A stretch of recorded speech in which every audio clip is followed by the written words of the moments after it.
उसने अभी अभी अपनी पावर्स अवेकन की हैं और वो अकेले ही हंड्रेड्स ऑफ गॉब्लिन्स को इजीली खत्म कर सकता है। I don't feel so good. Hunter exam में वो अपने कंपेटिटर्स के बीच ऑरा फॉर्म करता है। एक ऑक को तो वो इतनी इजीली एलिमिनेट कर देता है कि इंस्ट्रक्टर भी उसे अपनी टीम में रखना चाहता है।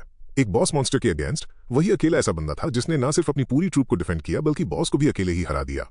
रूकीज के बीच उसे नए गॉड की तरह वर्शिप किया जाता है। फेम मिलना तो उसके लिए बस वक्त की बात है। उसकी पावर इमेंस है और उसकी बॉडी एकदम परफेक्ट। और सबसे अजीब बात तो ये है कि वो अकेला ऐसा है जो हर बैटल के साथ लेवल अप करके और भी ज्यादा स्ट्रांग होता रहता है।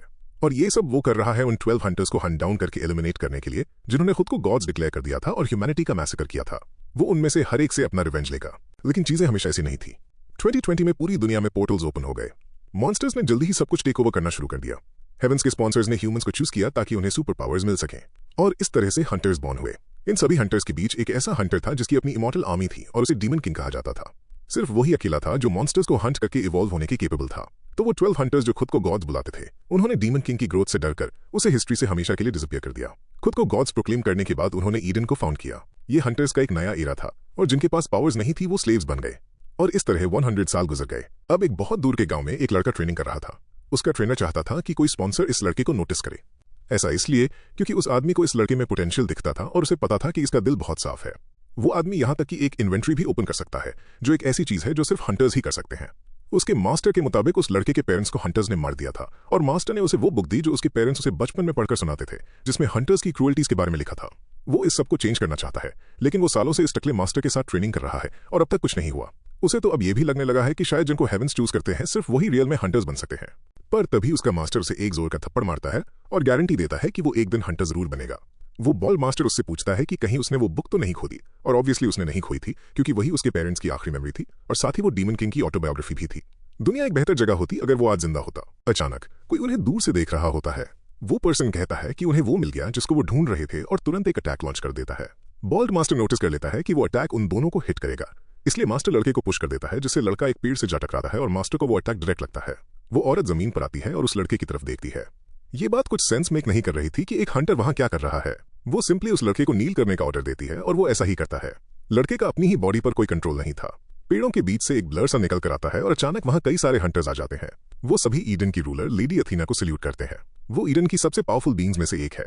ईडन के 12 फाउंडर्स में से एक आखिर यहाँ क्या कर रही थी? ऑर्डर था उस बॉल्ड मैन को ढूंढने का और वो सब उसके पीछे निकल जाते हैं। अथीना उस टकले आदमी को काफी लंबे टाइम से ढूंढ रही थी लेकिन ये लड़का कौन था जिससे वो बात कर रहा था?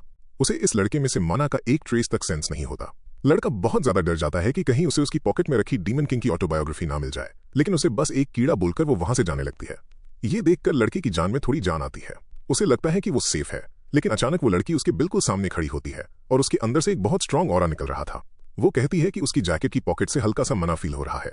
इसके अलावा उस लड़के का हार्ट बहुत तेजी से धड़क रहा था और वो ठीक से सांस भी नहीं ले पा रहा था। क्या ये सारा डर इस बात का था कि वो क्या छुपा रहा है? फिर एक डिवाइन वर्ड यूज करके वो उसे उस चीज को दिखाने का ऑर्डर देती है और लड़के की बॉडी सिंपली उसकी बात मान लेती है। उस ऑब्जेक्ट को बाहर निकालते हुए वो कहता है कि ये बस एक बुक है। लड़की उसे ले लेती है। लड़के को पता था कि अब उसे और उसके पूरे गांव को नक्शे से मिटा दिया जाएगा। भाई तू ये क्या कर रहा है? तू मुझे बुली क्यों कर रहा है?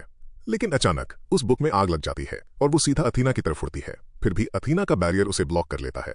लेकिन इस इम्पैक्ट की वजह से ये एक्सपोज हो जाता है कि वो बुक असल में क्या थी। ये देखते ही उसे रियलाइज होता है कि ये तो डीमन किंग की ऑटोबायोग्राफी है। हालांकि उसे ये समझ नहीं आता कि एक स्लेव के पास ये कैसे आई, पर वो फिर भी उसे सीज करने की कोशिश करती है। जैसे ही वो बुक लेने आगे बढ़ती है कोई उसका नाम चिल्लाता है और जोर से उससे आ टकराता है और वो टकला मास्टर ऑलमोस्ट कंप्लीटली अनहार्म्ड था। उस जोर के हिट से वो अथीना को हवा में उड़ा देता है और बुक को पकड़ लेता है। लड़का जैसे ही अपने मास्टर को देखता है वो रोने लगता है और सियोंग जी उससे पूछता है कि एक ग्रोन मैन आखिर क्यों रो रहा है। वो लड़के को कहता है कि उसने काफी देर तक अकेले सिचुएशन को अच्छे से होल्ड किया, पर लड़का सिर्फ यही पूछ पाता है कि आखिर वो रियल में है कौन और सियोंग जी ने उन 12 सो कॉल्ड गॉड्स में से एक अथीना को स्ट्राइक कैसे किया। लेकिन सियोंग जी कहता है कि अभी एक्सप्लेन करने का टाइम नहीं है। उसने कभी एक्सपेक्ट नहीं किया था कि अथीना उसे इतनी जल्दी ट्रैक कर लेगी। फिर वो बुक वापस उस लड़के को दे देता है। वो पूछता है कि क्या लड़का सच में दुनिया को चेंज करना चाहता है। फिर वो रिवील करता है कि हंटर्स गॉड्स को मार रहे हैं और ह्यूमंस पर रूल कर रहे हैं। जिनके पास पावर्स नहीं है, जैसे कि ये लड़का, वो जानवरों की तरह जी रहे हैं। इसके साथ ही वो उससे ओपनली पूछता है, अगर तुम्हारे पास इस दुनिया को बदलने की पावर होती, एक ऐसी पावर जो उन 12 सॉवरेन्स के बराबर होती, तो क्या तुम सच में उसका यूज करते? अचानक अथीना दोबारा अटैक करती है। अपनी ह्यूमिलिएशन से आग बबूला होकर वो अपनी फुल स्ट्रेंथ के साथ चार्ज करती है और चिल्लाती है। सियोंग जीयू लड़के को कहता है कि उसे अभी चूज करना पड़ेगा। वो अथीना को ज्यादा देर तक रोक नहीं पाएगा। उस डेंजर को सामने देखकर लड़का फाइनली अपने दिल की बात बोलता है। हाँ, मैं इस दुनिया को चेंज करना चाहता हूं अगर मैं कर सकता हूं, वो कहता है। ये सुनकर सियोंग जियू एक हल्की सी स्माइल देता है और अपनी स्वॉर्ड सीधा उस लड़के के चेस्ट के आर पार कर देता है। लड़का शॉक में बस घूरता रह जाता है जब सियोंग जियू उससे कहता है, अगर तुम मुझे वहां मिलो तो मेरे साथ थोड़ा अच्छे से पेश आना। आखिरकार मैंने अभी अभी तुम्हारे दिल में तलवार घोंप दी है। फिर स्वॉर्ड और वो लड़का दोनों शाइन करने लगते हैं। उसकी बॉडी ब्रेक होना शुरू हो जाती है और टेलीपोर्ट होने से ठीक पहले वो दर्द से चिल्लाता है। उसके बाद सब कुछ व्हाइट हो जाता है और एक मैसेज अपीयर होता है, the contract will be executed. Message आगे कंटिन्यू होता है, कॉन्ट्रैक्ट के हिसाब से द स्काई ऑफ अपोकलिप्स तुम्हें स्पॉन्सर करेगा। फिर सीन दोबारा चेंज होता है और लड़का किसी दूसरी जगह पहुंच जाता है। वो एक रॉकी माउंटेन साइड पर दिखता है, बिल्कुल कंप्लीटली अनहार्म्ड।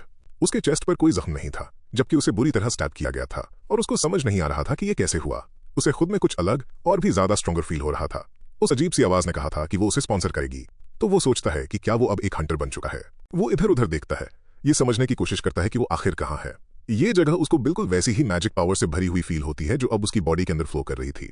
ये देखकर उसे लगता है कि शायद वो किसी गेट डंजन के अंदर है। तभी अचानक उसे पैरों की आवाजें सुनाई देती हैं। वो जल्दी से एक पत्थर के पीछे छुप जाता है, ये देखने के लिए कि आखिर क्या आ रहा है। जो आवाज कर रहा था वो एक गॉब्लिन था। इससे ये कंफर्म हो गया वो सच में एक गेट डंजन के अंदर है। गॉब्लिन्स भले ही सबसे वीकेस्ट मॉन्स्टर्स होते हैं, पर वो तब भी बहुत डेडली थे। लोग तो उन्हें बिगिनर हंटर किलर्स तक बुलाते हैं क्योंकि उनके पास शार्प स्मेल और हियरिंग होती है और वो हमेशा पैक्स में हंट करते हैं, ये जानते हुए कि वो इनमें से एक को भी इजीली हरा नहीं पाएगा। लड़का छुपा रहता है और होप करता है कि वो वहां से चला जाए, पर किस्मत उसके साथ नहीं थी। उस गॉब्लिन को उसकी सेंट मिल जाती है और वो उसे ट्रैक करना शुरू कर देता है। अब उसके पास बस दो ही चॉइसेस थे, फाइट और डाई। वो याद करता है कि उसके मास्टर ने उसे क्या सिखाया था और सोचता है कि क्या वो मूव सच में वर्क करेंगे। फिर भी ट्राई तो करना ही था, इसलिए वो एक पत्थर उठाता है और गॉब्लिन की तरफ फेंकता है। उस हिट से गॉब्लिन कुछ मोमेंट के लिए डिस्ट्रैक्ट हो जाता है। लड़का तेजी से आगे बढ़ता है, गॉब्लिन के वेपन वाले हाथ को पकड़ता है और एक क्विक चॉप का यूज करके सीधा उस गॉब्लिन का सिर धड़ से अलग कर देता है। जैसे ही सिर हवा में उड़ता है, लड़का शॉक में घूरता रह जाता है। उसने तो सिर्फ उसे हिट करके उसका वेपन स्टील करने का सोचा था। इससे वो अपनी नई पावर पर क्वेश्चन करने लगता है, क्या वो सच में एक हंटर बन गया है। तभी एक और मैसेज अपीयर होता है, the sky of apocalypse pays attention to you. ये पढ़कर वो पूरी तरह से चौंक जाता है क्योंकि स्काई ऑफ अपोकलिप्स वही बीइंग था जिसने डीमन किंग को स्पॉन्सर किया था। अचानक गॉब्लिन्स की एक पूरी होड़ वहां आ जाती है। आर्म्ड और आर्मर्ड होकर वो अपनी खून की प्यासी आंखों से सीधा उसकी तरफ चार्ज करते हैं। ये नजारा देखकर ही उसकी रूह कांप जाती है और बिल्कुल पीछे एक गॉब्लिन चीफ्टन खड़ा था जो इस डंजन का बॉस था। ये देखते ही उसके मुंह से निकलता है कि अब सब खत्म हो गया। उसने अभी तो अवेकन किया था और कोई रास्ता नहीं था कि वो इन सबको हरा सके। लेकिन हार मानने से पहले उसे कुछ याद आता है। वो उस टाउन के बारे में सोचता है जहां अथीना ने उस पर अटैक किया था और वो प्रॉमिस जो उसने सियोंग जियू से किया था और वो फ्यूचर जो उसके मेंटोर ने उस पर ट्रस्ट करके उसे सौंपा था। ये बातें उसे सर्वाइव करने के लिए पुश करती हैं। अपने दांत पीसते हुए वो खुद से कहता है कि वो यहाँ ऐसे नहीं मर सकता। इस रॉटन दुनिया को बदलने से पहले तो बिल्कुल नहीं। वो खुद को स्टडी करता है और अपना स्टांस लेता है। स्काई ऑफ अपोकलिप्स उसे दिख रहा था और अपने आप को एज अ स्पॉन्सर प्रूव करने का उसके पास यही आखिरी चांस था। एक और मैसेज आता है जिसपे लिखा था कि the sky of apocalypse is stirred by your spirit. और फिर बैटल शुरू होती है। अपना माइंड सेट करके वो सीधा उस भीड़ में घुस जाता है और एक के बाद एक उन्हें काटना शुरू कर देता है। गॉब्लिन्स उसे हर तरफ से घेर लेते हैं, पर उसके ब्लेड चलाने की स्किल्स उन्हें उतनी ही तेजी से चीर कर रख देती है। देखते ही दिखते वो लेवल अप हो जाता है। उसे याद आता है कि सियोंग जियू ने एक बार उसके टैलेंट की तारीफ की थी और उसे एक जीनियस कहा था। इस बीच ये फाइट अपने पीक पर पहुंच चुकी थी। वो बार बार लेवल अप होता रहता है और बुरी तरह इंजर्ड होने के बाद भी वो खड़ा रहता है और फाइट करता है।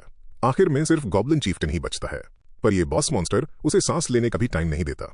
इससे पहले कि वो बोलना खत्म करे, वो मॉन्स्टर फुल फोर्स के साथ उस पर अटैक करता है और वो बड़ी मुश्किल से उसे ब्लॉक करता है। भले ही ये एक गॉब्लिन था, पर ये था तो एक बॉस मॉन्स्टर ही, और ऐसे मॉन्स्टर को हैंडल करने के लिए एक हंटर का कम से कम सी रैंक होना जरूरी होता है। एक न्यूली अवेकन्ड हंटर सिर्फ एफ रैंक या शायद ई रैंक का होता है। इसलिए वो सोचता है कि क्या वो सच में ऐसे जीत पाएगा। जैसे ही उसकी हिम्मत टूटने लगती है, वो पास में ही कुछ नोटिस करता है, एक स्पीयर। वो तुरंत उसे पकड़ लेता है और कहता है, मैं इस पर अपनी पूरी लाइफ बेट कर रहा हूँ। उसकी ये डिटर्मिनेशन लगता है उसके स्पॉन्सर तक पहुंच जाती है और भी मैसेजेस अपीयर होते हैं।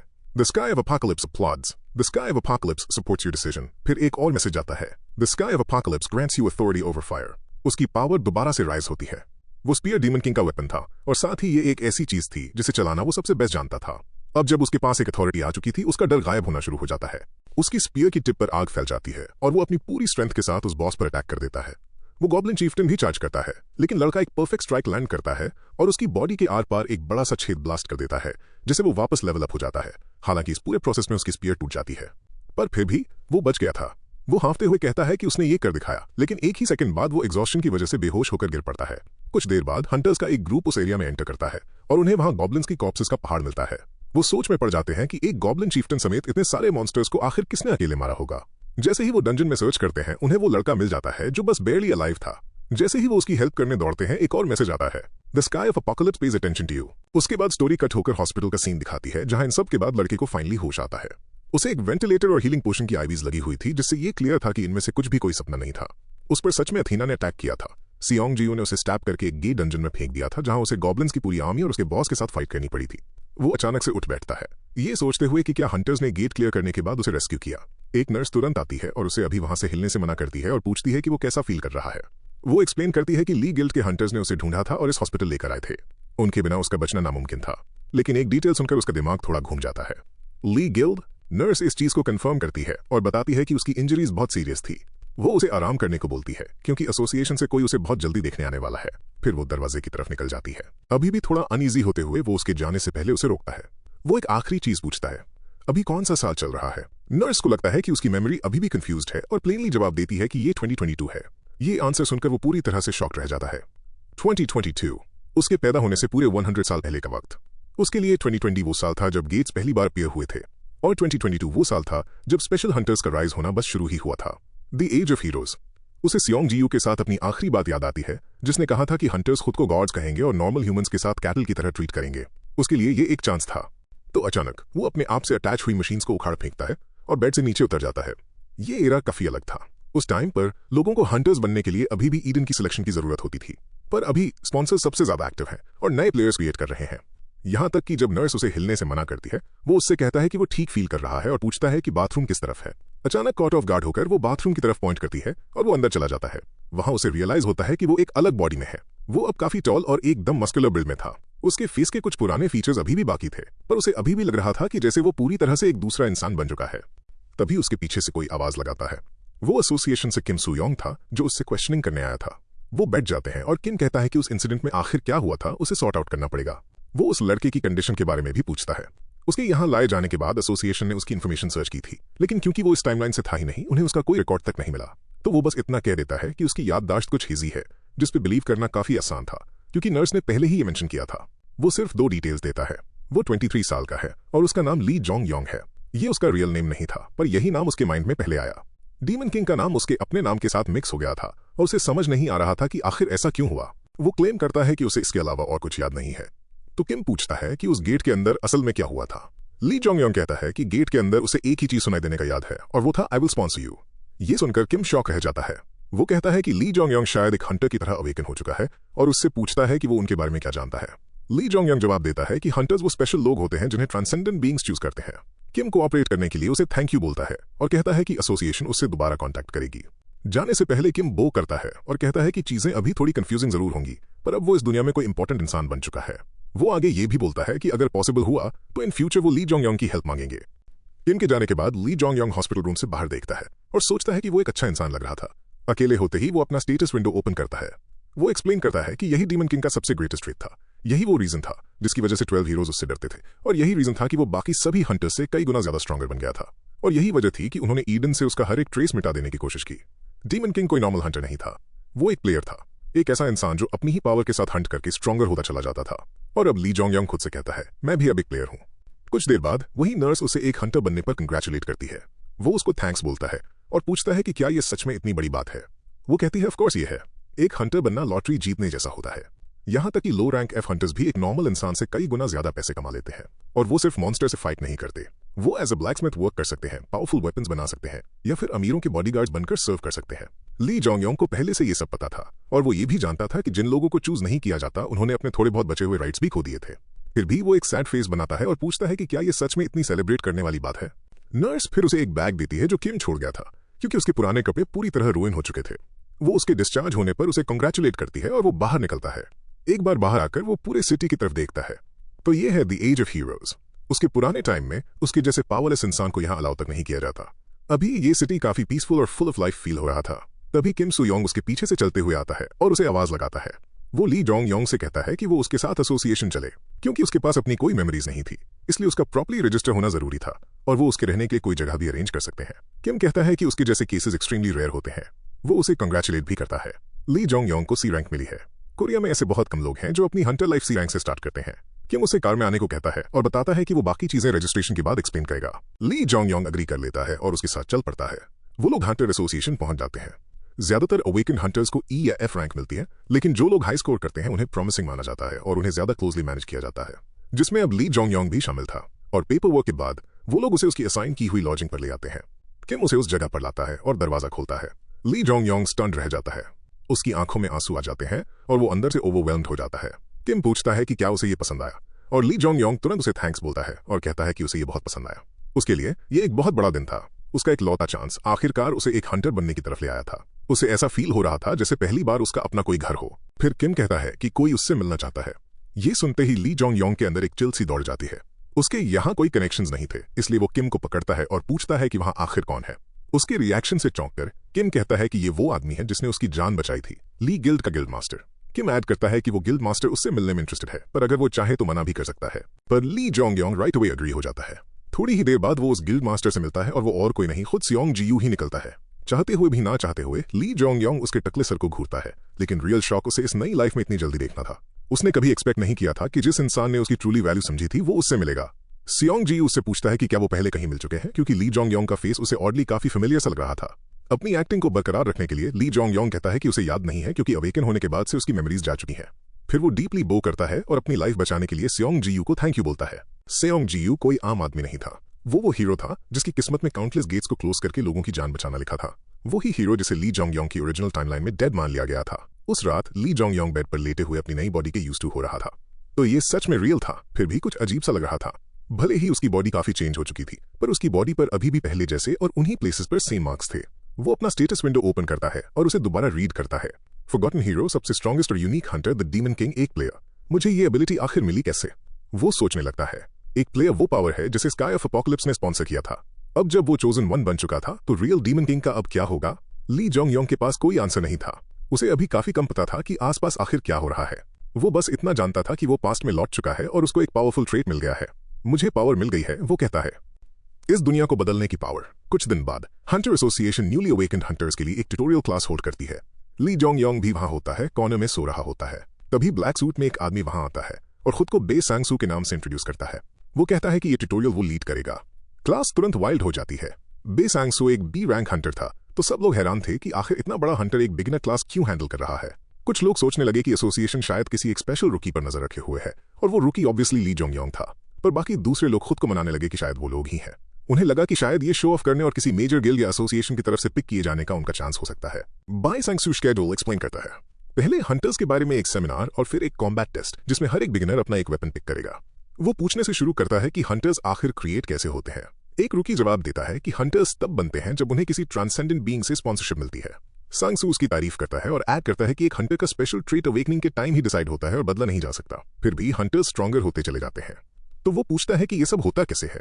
एक फीमेल हंटर खड़ी होती है और बताती है कि वो अपने स्पॉन्सर से स्ट्रॉन्ग आइटम्स या स्किल्स गेन कर सकते हैं, या तो गेट्स को क्लोज करके या फिर अपने एक्शंस के जरिए स्पॉन्सर का फेवर अर्न करके। बे सांगसू उसकी भी तारीफ करता है और कहता है कि ये क्लास काफी वेल इन्फॉर्म्ड लग रही है। फिर उसकी टोन सीरियस हो जाती है जब वो रियल क्वेश्चन पूछता है, आखिर स्पॉन्सर्स एक्चुअली चाहते क्या है। इस बार कोई जवाब नहीं देता।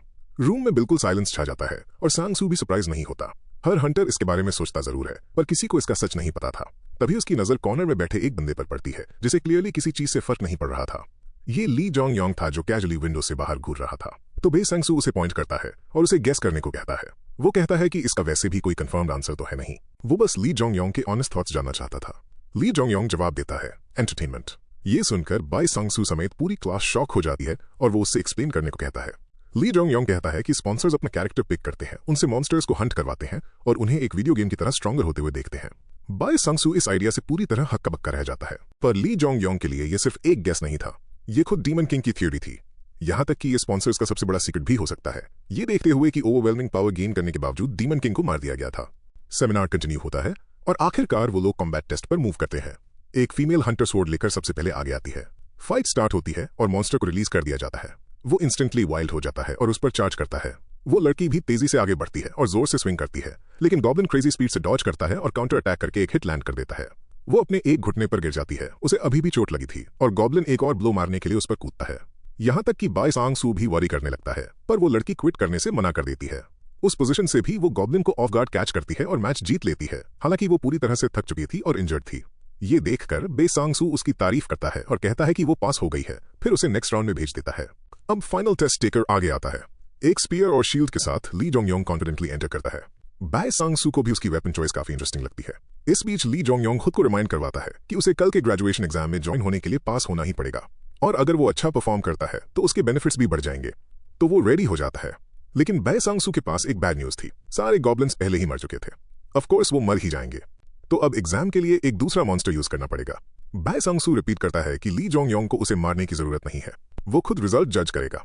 वो ये भी बताता है कि उस मॉन्स्टर को ब्रेन वॉश किया गया है और वो कोई फेटल डैमेज नहीं देगा, और क्योंकि वो एक बी रैंक हंटर है तो सब कुछ अंडर कंट्रोल रहेगा। फिर वो पूछता है कि क्या ली जोंग योंग रेडी है, और हालांकि थोड़ा अनश्योर होकर वो अग्री कर लेता है, ये सोचते हुए कि शायद ये गॉब्लिन के लेवल का ही कोई कोबोल्ड होगा, पर वो बिल्कुल गलत था।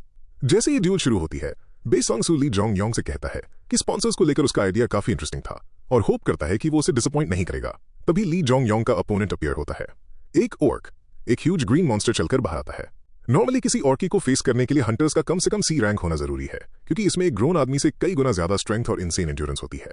जैसे ही वो अरीना में एंटर करता है, पीछे से देख रहे बाकी ट्रेनीज पैनिक करने लगते हैं। एक ट्यूटोरियल टेस्ट में ऑर्क्स का आना बिल्कुल अनहर्ड बात थी, लेकिन बै सांगसू कहता है कि ये पूरी तरह से सच नहीं है। पहले भी एक ऐसा ही सिमिलर केस हुआ था, एक हंटर जो बी रैंक में अवेकन हुआ था और ट्रेनिंग के दौरान उसने एक ओआरसी से फाइट की थी। वो इंसान एक कॉमेट की तरह राइज हुआ और अब वो दुनिया के सबसे स्ट्रॉन्गेस्ट हंटर्स में से एक है। ली जोंग योंग भी एक सी रैंक है जिसने अकेले ही एक डी रैंक गेट में गॉब्लिन चीफ्टन को हराया था। एक नए हंटर के लिए ऐसा करना कोई छोटी बात नहीं, इसलिए एसोसिएशन उसे इग्नोर नहीं कर सकती, बै सांगसू कहता है, जो क्लियरली आगे क्या होगा ये देखने के लिए ईगर था। तभी एक मैसेज अपीयर होता है, the sky of apocalypse pays attention to you. ये देखते ही ली जोंग योंग सीरियस हो जाता है। जैसे ही वो पावर अप करता है, ओआरसी सीधा हेड ऑन उस पर रश करता है, पर इसके बजाय ली पहले अटैक करता है और अपनी स्पीयर को तेजी से और क्लीनली सीधा ऑर्क के शोल्डर में घुसा देता है। उस हिट को लैंड होता देख ली जोंग योंग थोड़ा ओवर कॉन्फिडेंट हो जाता है। उसे लगता है कि ब्रेन वॉशिंग की वजह से ऑर्क इतना डम हो गया है कि उसने सीधा चार्ज कर दिया, जिससे ये सब एक्सपेक्टेड से भी ज्यादा इजी लग रहा था। लेकिन जब वो अपनी स्पीयर को वापस खींचना चाहता है तो वो मॉन्स्टर उसे छोड़ता नहीं है। उसके बजाय वो वेपन को टाइटली पकड़ लेता है और अपने फ्री हैंड से पंच मारना शुरू कर देता है। फिर भी ली जोंग योंग ब्लॉक करने के लिए अपनी शील्ड का यूज करता है, भले ही हर एक हिट उसे एक हेवी शॉक दे रहा था। बाकी ट्रेनीज पैनिक करने लगते हैं और सोचते हैं कि एग्जाम को यहीं रोक देना चाहिए। बै सांगसू भी यही सोच रहा था। ली जोंग योंग की पहली स्ट्राइक शार्प और क्लीन थी, लेकिन ये आखिर था तो एक मॉन्स्टर ही। उसने अपना गार्ड डाउन कर दिया। बै सांगसू रियलाइज करता है और स्टेप इन करने के लिए रेडी हो जाता है, लेकिन इससे पहले कि वो कुछ करे, वो कुछ नोटिस करता है। उस क्रिटिकल मोमेंट में ली जोंग योंग स्पीयर छोड़ देता है और ऑर्की के पंचेस के बीच से स्लिप कर निकल जाता है। इससे उसे ओआर्स के हेड पर एक फास्ट हुक किक मारने का रूम मिल जाता है, जिसे ओआर्स पीछे की तरफ लड़खड़ा जाता है। वो कुछ सेकंड्स काफी थे और ली जोंग योंग उनका फायदा उठाते हुए एक्ट करता है। अपनी अथॉरिटी ओवर फायर को कॉल करके वो दोबारा रश करता है। अपनी जलती हुई शील्ड के साथ वो सीधा ऑर्क के सिर पर स्मैश करता है और एक ही हिट में उसकी स्कल क्रश कर देता है। देखने वाले सभी लोग स्टन रह जाते हैं। क्या वो सच में कोई रूकी हंटर था? उन्होंने अभी अभी जो देखा उसे प्रोसेस करना उनके लिए मुश्किल हो रहा था। ट्रेनिंग में एक ऑर्क को हराकर ली जोंग योंग इंस्टेंटली बाकी लोगों की रिस्पेक्ट अर्न कर लेता है। अरीना के अंदर बै सांगसू भी उतना ही शॉक था। क्या वो कोई स्किल थी? वो सोचता है, किसी हंटर का अवेकन होने के तुरंत बाद स्किल सीख लेना लगभग नामुमकिन है। ऊपर से ली जोंग योंग ने कोई चांट भी यूज नहीं किया, जिससे बै सांगसू को सस्पेक्ट होता है कि ये शायद कोई हाई रैंक स्किल हो सकती है। उसने ऐसी चीज पहले कभी नहीं देखी थी। इस बीच ली की शील्ड अथॉरिटी की वजह से अपनी पूरी ड्यूरेबिलिटी खो चुकी थी, बिल्कुल वैसे ही जैसे गॉब्लिन चीफ्टन के खिलाफ उसकी स्पीयर ने खोई थी।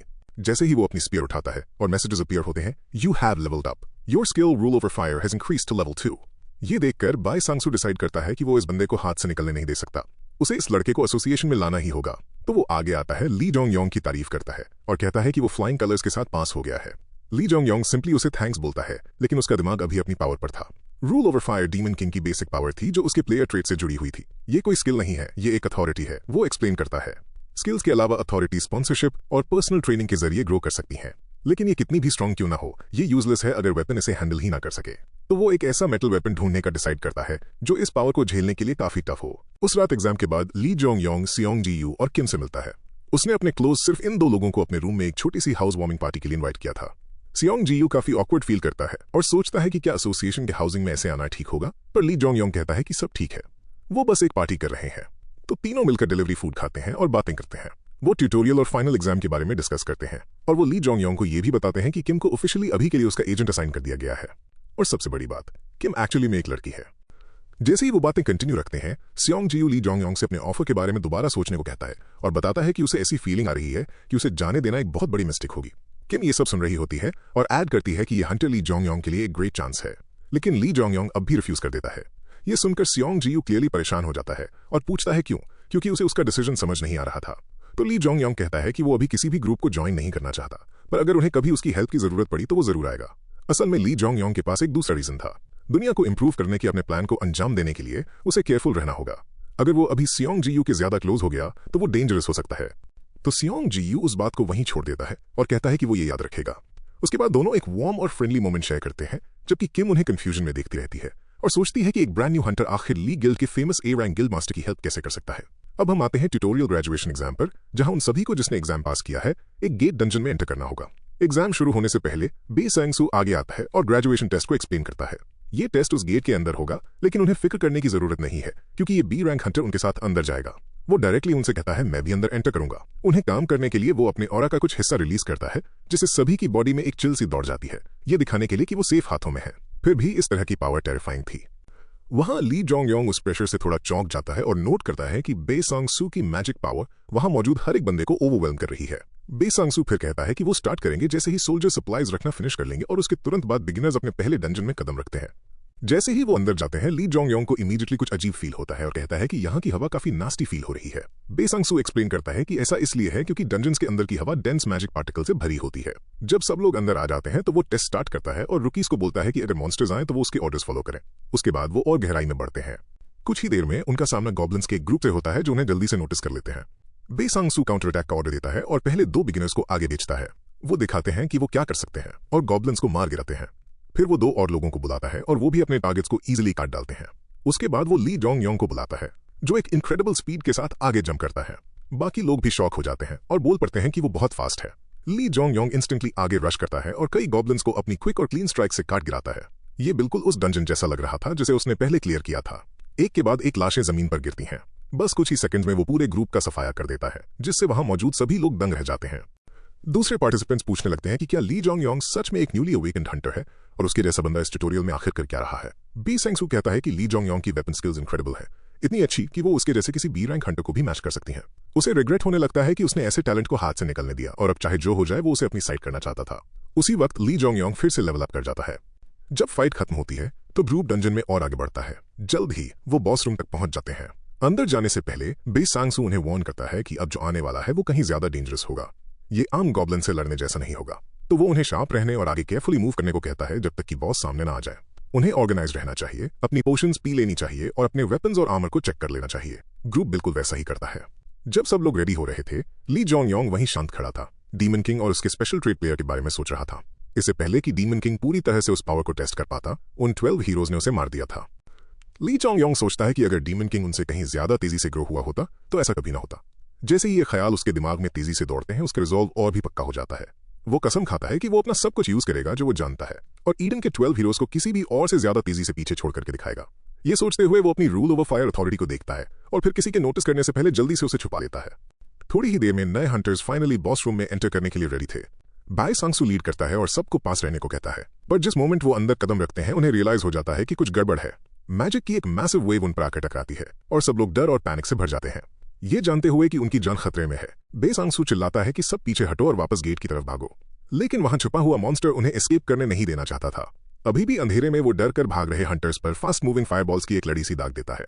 अनफॉर्चुनेटली बे सांग-सू बिल्कुल अटैक की लाइन में ही था और बाकी रुकीज उसके ठीक पीछे थे। अटैक लगने ही वाला था और अगर उसने डॉज किया तो ये उसके पीछे वाले बिगिनर्स को लग जाएगा। उस एक स्प्लिट सेकंड में बे सांग-सू सबको प्रूव करता है कि क्यों वो एसोसिएशन के टॉप हंटर्स में से एक है।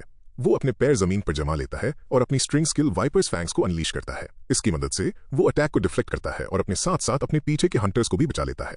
जब धुआं साफ होता है, बे सांग-सू अभी भी अपनी डैगर्स को ड्रॉ किए हुए खड़ा था। वो मानता है कि वो ब्लास्ट इतना स्ट्रांग था कि वो अकेले उस पूरे ब्लास्ट को ब्लॉक नहीं कर पाया, इसलिए वो पीछे दूसरों को चेक करने के लिए मुड़ता है और ये देखकर चैन की सांस लेता है कि ली जोंग योंग ने उस बचे हुए अटैक को ब्लॉक कर लिया था जो उसके डैगर्स के बीच से निकल गया था। बे सांग-सू उसकी तारीफ करता है, लेकिन ली जोंग योंग कहता है कि ये सिर्फ इसलिए पॉसिबल हो पाया क्योंकि सांग-सू ने ज्यादातर अटैक को पहले ही रोक दिया था। फिर एक नया मैसेज अपीयर होता है, the sky of apocalypse requests you to eliminate the goblin archmage. एक गॉब्लिन सॉर्सरर हवा में फ्लोट करते हुए अपीयर होता है, जिसकी आंखें खून की तरह लाल ग्लो कर रही थीं। रुकीज एकदम पैनिक कर जाते हैं। कहा जाता है कि एक आर्चमेज का लेवल सीधा एक बी रैंक हंटर के बराबर होता है, वो लोग कहते हैं। ये रियलाइज करके कि ये तो यहाँ बिल्कुल नहीं होना चाहिए था और गेट का लेवल कंफर्म करने में शायद मिसजजमेंट हुई है, वो डिसाइड करते हैं कि अब भागने के सिवा कोई चारा नहीं है। बे सांग-सू अग्री करता है क्योंकि उसके जैसे एक बी रैंक हंटर के लिए भी उस जैसे मॉन्स्टर को हराना आसान नहीं होगा। तो वो सबको बाहर निकलकर एसोसिएशन को कांटेक्ट करने को बोलता है, लेकिन ली जोंग योंग आगे आता है और कहता है कि वो खुद उसे फाइट करना चाहता है। ये सुनकर एक बार फिर सभी शॉक हो जाते हैं। इस बार बे सांग-सू भी उसे रोकने की कोशिश करता है, उसे वार्न करते हुए कि वो जज्बातों में न रहे। वो जानता था कि ली जोंग योंग ने गॉब्लिन्स को यहाँ तक कि एक ऑर्क को भी हराया था, लेकिन ये पूरी तरह से अलग केस है।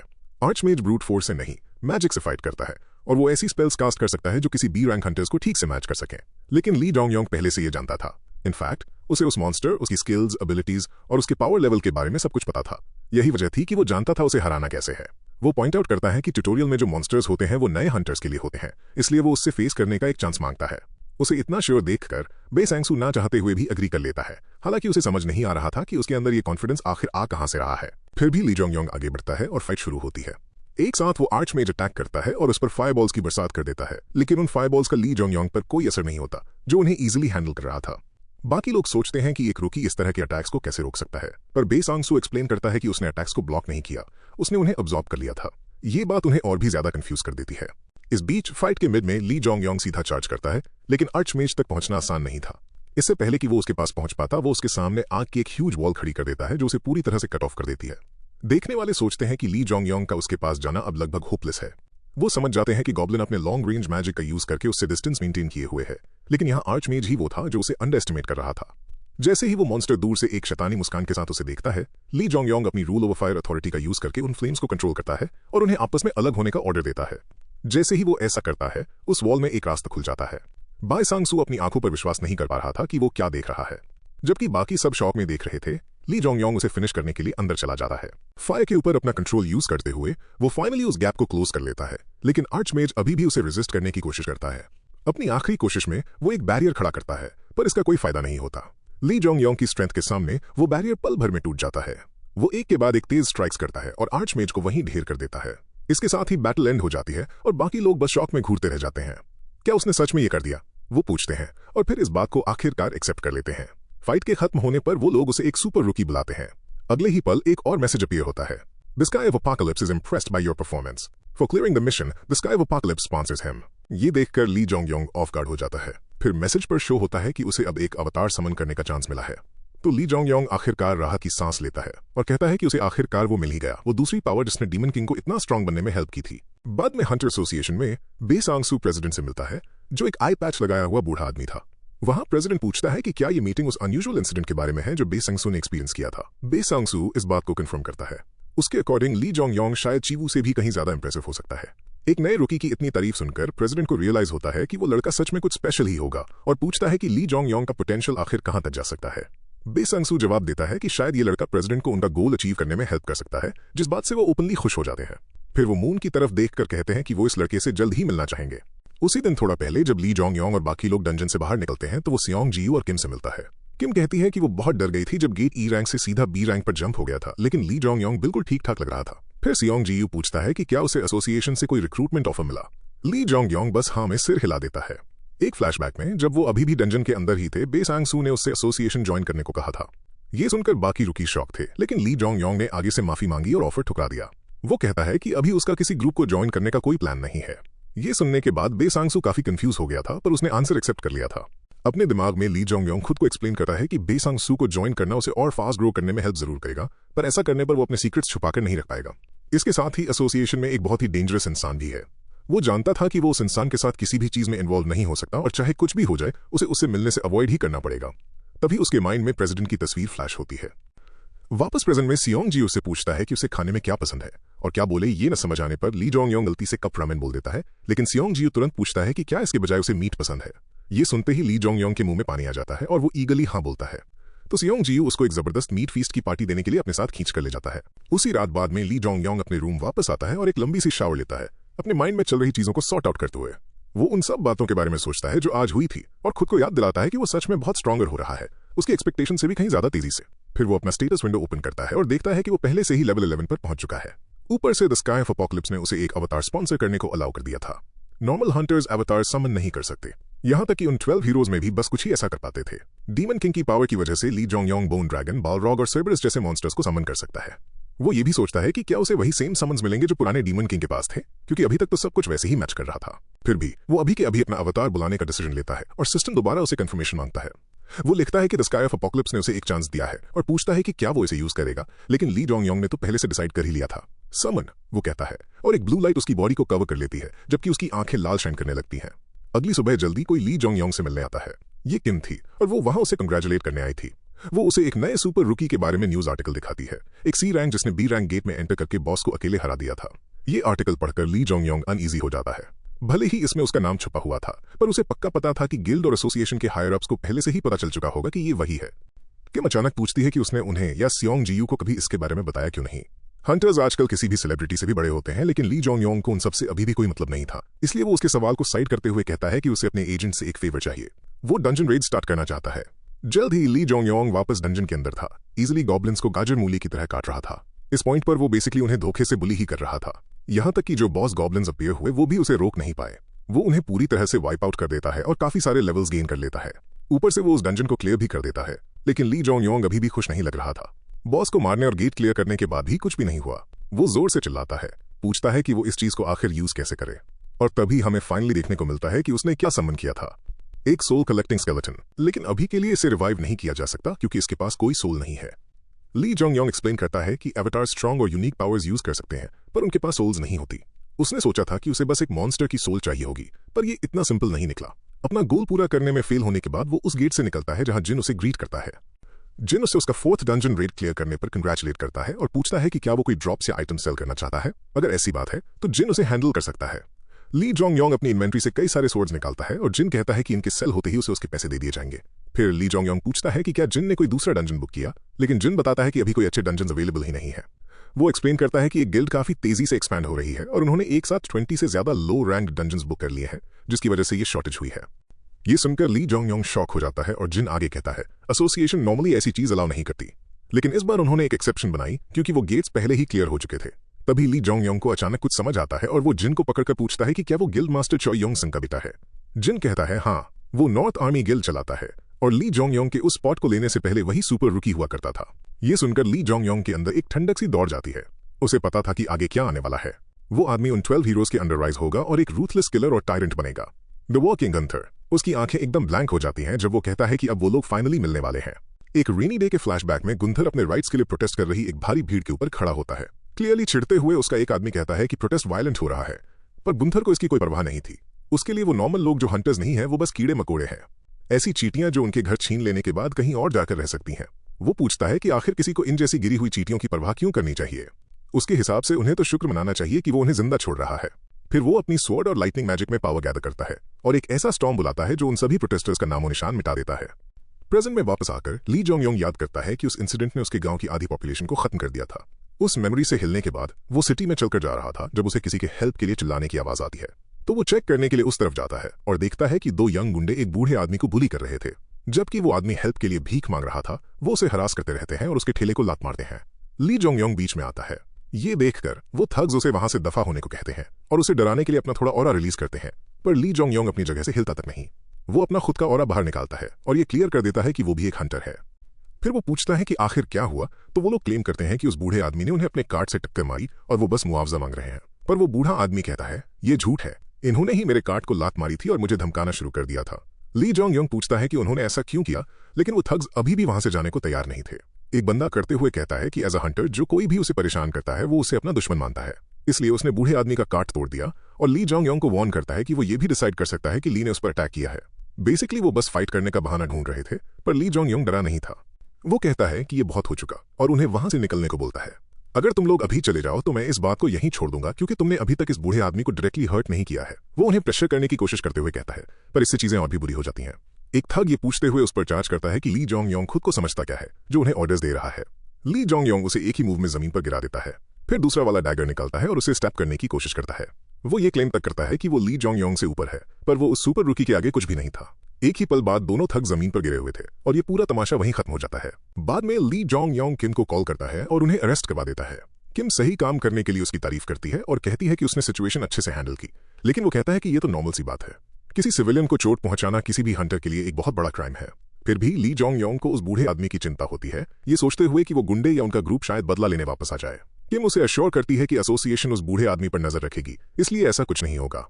फिर ली जोंग योंग पूछता है कि वो आदमी किस गिल्ड के थे और उसे पता चलता है कि वो नॉर्थ आर्मी गिल्ड से हैं। ये सुनकर वो दोबारा से नॉर्थ आर्मी को कोसना शुरू कर देता है। वो सोचता है कि इस गिल्ड का जरूर एसोसिएशन के साथ कोई ना कोई लिंक होगा अगर वो लोग एक साथ 20 डंजन्स रिजर्व कर सकते हैं। 2 दिन बाद ली जोंग योंग बताता है कि उसे एसोसिएशन बुलाया गया क्योंकि उस पर ही अटैकर होने का इल्जाम लगाया गया था, बिल्कुल वैसे ही जैसे उसने एक्सपेक्ट किया था। इंसिडेंट के कुछ दिन बाद जिस बूढ़े आदमी को उसने बचाया था उसने अपनी स्टेटमेंट चेंज कर ली थी, तो जो रियल अटैकर्स थे वो विक्टिम्स बन गए और ली जोंग योंग मुजरिम बन गया। जैसे ही वो किम के साथ एसोसिएशन की तरफ जाता है, उसे समझ आ जाता है कि उस बूढ़े आदमी ने अपनी स्टोरी क्यों बदली, पर किम उसे फिक्र ना करने को कहती है। एसोसिएशन अभी इतनी भी करप्ट नहीं हुई है, फिर भी ली जोंग योंग फ्यूचर से आया था तो वो बेहतर जानता था। एसोसिएशन शुरुआत से ही कंप्लीटली रॉटन थी। वो लोग हेडक्वार्टर्स जाते हैं जहां Lee Jong Yong black suit में एक आदमी से मिलता है। वो आदमी केस रिव्यू करना शुरू करता है और पूछता है कि क्या ली जोंग योंग ने बूढ़े आदमी ली मैनसू को धमकाया था ये झूठ बोलने के लिए कि नॉर्थ आर्मी के हंटर्स ने पहले अटैक किया। पर ली जोंग योंग कहता है ये गलत है, मैं तो उस बूढ़े आदमी को प्रोटेक्ट कर रहा था। फिर भी वो आदमी उसकी बात पर विश्वास नहीं करता और कहता है कि वो एक क्रॉस एग्जामिनेशन करेंगे। तो वो लोग वहां खुद ली मैनसू को ले आते हैं, वही बूढ़ा आदमी जिसे ली जोंग योंग ने बचाया था। जब वो आता है तो वो ली जोंग योंग से आंखें तक नहीं मिला पाता। उसे इतना अनईजी देखकर ली जोंग योंग उसे कहता है कि वो बस सच बोल दे। तभी वो बूढ़ा आदमी बोल पड़ता है कि ली जोंग योंग ने ही उसे धमकाया था। अपनी स्टेटमेंट देने के बाद वो जाने के लिए मुड़ता है, पर ली जोंग योंग उसके चेहरे पर वो दुख नोटिस कर लेता है। वो आदमी रो रहा था, बिल्कुल हेल्पलेस था और उसे उस इंसान को धोखा देने के लिए मजबूर किया गया था जिसने उसकी जान बचाई थी। वो सूट वाला आदमी फिर मुड़कर ली जोंग योंग की तरफ देखता है और पूछता है कि अब उसे क्या कहना है। ली जोंग योंग कुछ नहीं कहता, वो बस अपना फोन टेबल पर फेंक देता है। उस फोन पर एक वीडियो प्रूफ था जो दिखा रहा था कि उसने सच बोला था। उसने वो पूरी फाइट रिकॉर्ड कर ली थी। उस एविडेंस की वजह से उसे रिलीज कर दिया जाता है, लेकिन बाहर निकलते वक्त उसे रियलाइज होता है कि इसकी वजह से उस बूढ़े आदमी पर और भी बुरी पनिशमेंट आएगी। वो खुद को कोसता है, अपने दांत पीसता है और सोचता है कि वो अभी भी उतना स्ट्रांग नहीं बन पाया है। जैसे ही वो इस सब के पीछे उन लोगों पर गुस्सा होते हुए ऑफिस से निकलता है, वो देखता है कि सियोंग जियू और किम उसका वेट कर रहे हैं। तभी वो बूढ़ा आदमी अचानक वहां आ जाता है। वो अपने घुटनों के बल गिर जाता है और ली जोंग योंग से माफी मांगता है। वो कहता है कि उन आदमियों ने उसकी पोती को धमकाया था और उसके पास उनसे लड़ने का कोई रास्ता नहीं था। किम गुस्से में आती है और पूछती है कि उसने सच बताने के लिए अब तक वेट क्यों किया, पर वो बूढ़ा आदमी कहता है कि उसकी ग्रैंड डॉटर खतरे में थी, इसलिए उसके पास कोई चॉइस नहीं थी। फिर भी वो गिल्ट उसे अंदर ही अंदर खा रहा था, इसलिए वो माफी मांगने आ गया। सियोंग जियू उसे फिक्र न करने को कहता है। वो उसे घर जाने को बोलता है और as a guild master promise करता है कि वो उसकी ग्रैंड डॉटर को प्रोटेक्ट करेगा। इस बीच ली जोंग योंग वहां गुस्से से जलता हुआ खड़ा रहता है। फाइट रिकॉर्ड करना उसकी एक आदत बन चुकी थी जो उसने पास्ट में इतना ज्यादा अनफेयर ट्रीटमेंट सहने के बाद डाली थी। तभी उसे मैजिक की एक स्ट्रांग वे फील होती है और वो मुड़ता है। वो चेक करता है कि ये कौन है और देखता है कि ये कोई इंपॉर्टेंट इंसान है। चॉय यांगसन नॉर्थ आर्मी गिल्ड का लीडर। चलते हुए पास आकर चॉय कहता है कि उसे नहीं पता था कि ली गिल्ड का मास्टर इस सुपर रूकी के इतना क्लोज है। किम ये सुनकर चौंक जाती है। उसने ये एक्सपेक्ट नहीं किया था कि लोगों को ये बात पता चल जाएगी और सोचती है कि क्या एसोसिएशन ने ली जोंग योंग की पर्सनल इन्फो लीक की है। चॉय हैंडशेक ऑफर करता है और सियोंग जियू उससे मिलता है। फिर अचानक माहौल शार्प हो जाता है और सियोंग जियू उसको एक वार्निंग देता है। वो कहता है कि अगर चॉय उसे और इस सुपर रूकी दोनों को अपना दुश्मन नहीं बनाना चाहता तो उसे फालतू की अटेंशन ड्रॉ करना बंद करना होगा। ये कहकर सियोंग जियू हैंडशेक को टाइटन कर देता है। उस प्रेशर की वजह से चॉय तुरंत अपना हाथ पीछे खींच लेता है, पर सियोंग जियू अभी रुकता नहीं है। वो अपने वर्ड्स करेक्ट करते हुए कहता है कि चॉय एक दुश्मन कहलाने के भी लायक नहीं है, इसलिए अगर उसे जिंदा रहना है तो उसको ठीक से बिहेव करना आना चाहिए। कुछ दिन बाद किम और ली जोंग योंग स्टारकैट्स नाम की एक कॉफी शॉप में मिलते हैं। किम फुर्ती हुई और गुस्से में होती है और पूछती है कि एक हंटर किसी सिविलियन को चोट पहुंचाकर बस एक फाइन भर के कैसे बच सकता है। ली जोंग योंग के लिए तो वैसे ये सब नॉर्मल चीजें हुआ करती थी। फ्यूचर में हंटर्स को ऑलमोस्ट कभी पनिश नहीं किया जाता, पर वो फिर भी पूछता है कि उस बूढ़े आदमी का क्या हुआ। किम एक्सप्लेन करती है कि एक हंटर के खिलाफ टेस्टिमनी में झूठ बोलना एक सीरियस क्राइम है। फिर भी क्योंकि ली जोंग योंग ने उस पर तरस खाया, उस बूढ़े आदमी को बस एक वार्निंग मिली। वो आगे बताती है कि वीडियो बाहर आने के बाद नॉर्थ आर्मी गिल्ड ने अपनी गलती मान ली थी, जिसकी वजह से उसकी पनिशमेंट कम करने में मदद मिली। ली जोंग योंग को रियलाइज होता है कि जरूर सियोंग जियू ने ही पर्दे के पीछे कुछ स्ट्रिंग्स पुल की होंगी ये सब करवाने के लिए, और वो पूछता है कि नॉर्थ आर्मी गिल्ड ने इस पर रिएक्ट कैसे किया। अभी तक तो वो शांत बैठे हैं, पर ली जोंग योंग को पता था कि ये बात यहाँ खत्म नहीं होगी। वो गुंथर का फ्यूचर जानता था, एक कोल्ड चालाक कसाई जो आगे चलकर वॉर्किंग बनेगा। गुंथर लोगों को उनके किए का बदला जरूर देता था, इसलिए ली जोंग योंग को पता था कि रिटेलिएशन अभी आने वाला है। वो किम से कहता है कि वो नॉर्थ आर्मी गिल्ड पर नजर रखे और वो अग्री करती है। किम के बरक्स ली जोंग योंग बिल्कुल भी शांत नहीं था। वो कहता है कि लोगों का हिसाब चुकाना उसका भी रूल है। बाद में ली जोंग योंग सियोंग जियू के पास हेल्प के लिए जाता है। वो उससे एक रेड ज्वाइन करने को कहता है जो सियोंग जियू को सरप्राइज कर देता है। ली जोंग योंग कहता है कि ये एक हाई रैंक गेट है और वो एक साथ मिलकर फाइट करने का वेट कर रहा है। सियोंग जियू उसे वापस थैंक्स बोलता है। फिर टीम के बाकी मेंबर्स वहां आ जाते हैं और ली जोंग योंग उन्हें पहचान लेता है। सियोंग जियू चो चुलियोंग और ली हैंग सू को इंट्रोड्यूस करवाता है। यही वो लोग थे जिन्होंने इस टाइमलाइन में आने के बाद उसकी जान बचाई थी। इतने टाइम बाद उनसे दोबारा मिलकर ली जोंग योंग खुद को इंट्रोड्यूस करता है और उनसे हाल चाल पूछता है। जैसे ही वो गेट में एंटर करने के लिए रेडी होते हैं, वो नोटिस करता है कि वो वहां और किसी को नहीं पहचानता, और ये बात सेंस मेक करती थी। हाइमडल और ली गिल्ड दोनों को ही डीमन किंग के साथ साथ हिस्ट्री से पूरी तरह मिटा दिया गया था। जल्द ही सियोंग जियू सी रैंक रेट स्टार्ट करने की अनाउंसमेंट करता है और सब लाइनअप हो जाते हैं।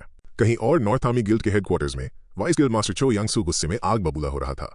उसने गुंथर से पूछा कि क्या वो सच में सियोंग जियू और ली जोंग योंग की इस बेइज्जती को ऐसे ही जाने देंगे। वो कहता है कि ये उनकी इमेज को हर्ट कर सकता है, जबकि उनकी एक्सपेंशन इतनी सीरियस हो रही है। पर दूसरा वाइस गिल्ड मास्टर जंग मिन चंग इस बात से डिसएग्री करता है। वो कहता है कि उन्हें पहले गिल्ड के अंदर की प्रॉब्लम्स फिक्स करनी चाहिए, क्योंकि ये सब इसलिए हुआ क्योंकि वो लोग अपने ही मेंबर्स को कंट्रोल नहीं कर पाए।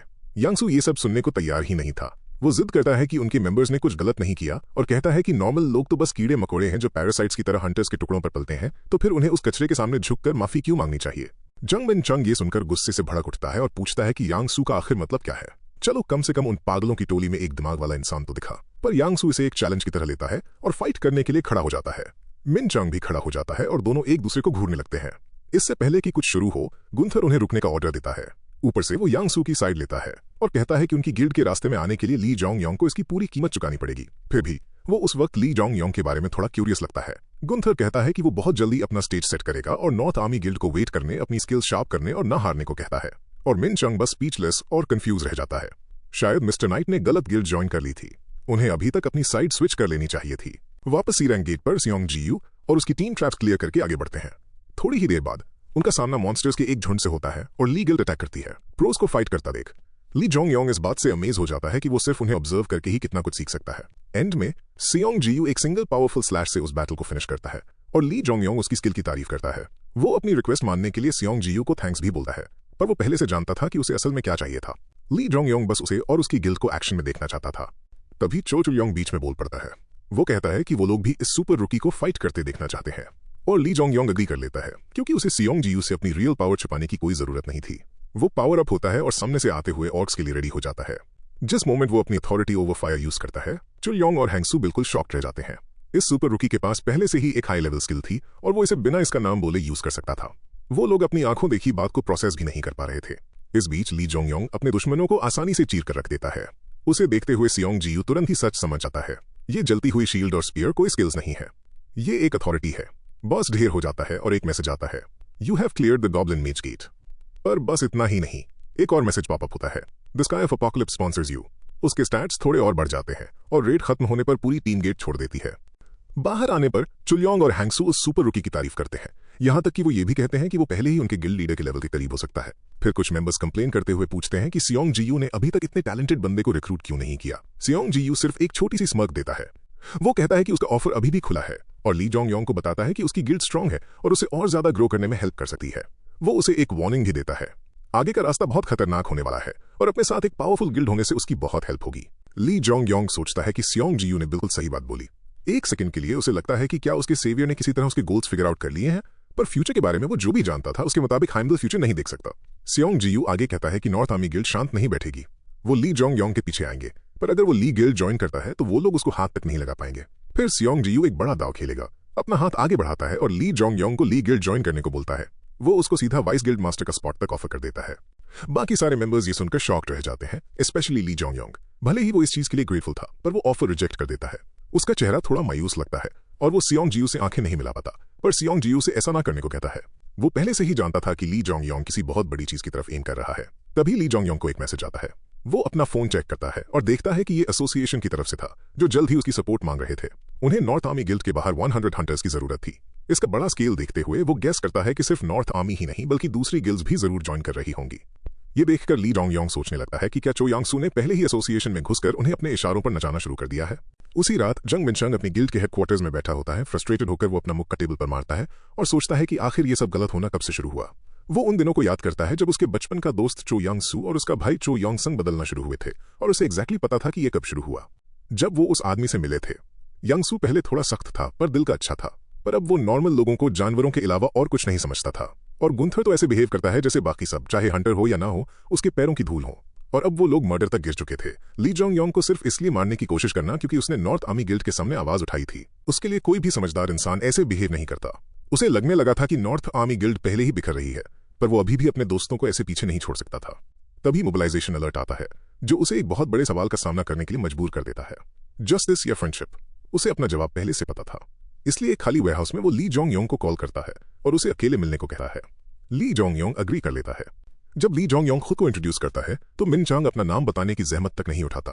लेकिन जो चीज सबसे ज्यादा स्टैंड आउट कर रही थी वो ली जोंग योंग का जिगर था। उसने नोटिस कर लिया था कि आसपास कोई नहीं है और वो फिर भी अकेला आया था। ली जोंग योंग भी इस बात को कंफर्म करता है, वो अकेला ही था और वहां कोई ट्रैप्स नहीं थे। मिन चांग सीधा पॉइंट पर आता है और उससे मोबिलाइजेशन कॉल का आंसर ना देने को कहता है। ली जोंग योंग पूछता है क्यों। मिन चांग एक्सप्लेन करता है कि उसकी गिल्ड इस ऑपरेशन का हिस्सा है। एक नए हंटर होने के नाते ली जोंग योंग को शायद ये नहीं पता होगा, पर कई हंटर्स वायलेंट और क्रूअल होते हैं। गुंथर इन सब में सबसे बुरा है।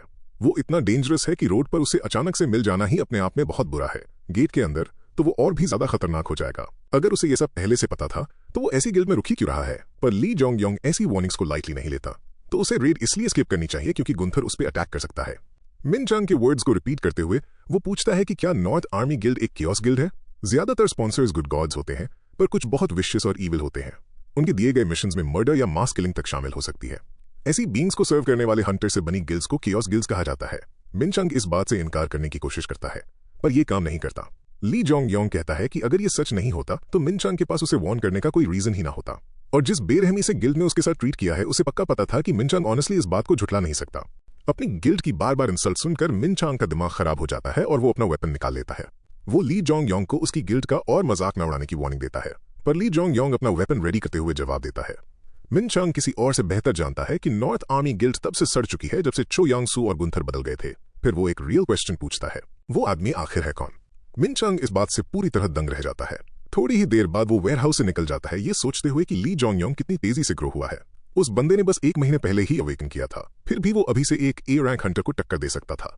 मिन चांग ने सोचा था कि वो ली जोंग योंग के बारे में सब जानता है, पर किसी तरह ली जोंग योंग उसे भी ज्यादा जानता था। उसे उस आदमी के बारे में भी पता था। ये बात मिन चांग को यही सोचने पर मजबूर कर देती है कि आखिर ली जोंग योंग असल में है कौन। फ्यूचर में मिन चांग को ड्रैगन स्लेयर और सीगफ्रीड कहा जाएगा, पर जो नाम लोगों को सबसे ज्यादा याद रहेगा वो है इमॉर्टल सीगफ्रीड। ली जोंग योंग के अकॉर्डिंग उसने डीमन किंग के अवतार और उसके बोन ड्रैगन को मारा था। इसी की वजह से स्पॉन्सर्स ने उसे एक अजीबोगरीब पावर दे दी थी, इमॉर्टैलिटी। लेकिन फ्यूचर में डीमन किंग के खिलाफ वॉर में जब वो गुंथर के अंडर सर्व कर रहा था तो उसके बचपन के दोस्त यांग सू ने उसको धोखा दे दिया था। वापस प्रेजेंट में ली जोंग योंग ने डिसाइड कर लिया था कि वो किसी भी हालत में मिन चांग को अपनी साइड में लाकर रहेगा। थोड़ा तो उसकी स्ट्रेंथ की वजह से, पर उससे भी ज्यादा उसके साफ दिल की वजह से। एक ऐसी गिल्ड जो अंदर से सड़ रही थी, बस वही अकेला बंदा उसे एक साथ जोड़े रखे था। अगले दिन ली जोंग योंग अपने यूजुअल रेड्स पर वापस जाता है और लैंड ऑफ डेड को क्लियर करता है, पर एंड आते आते उसकी स्पीयर की पूरी ड्यूरेबिलिटी खत्म हो जाती है और उसके हाथों में राख बनकर टूट जाती है। उसकी अथॉरिटी का लेवल अप होने के बाद से ये बहुत ज्यादा होने लगा था।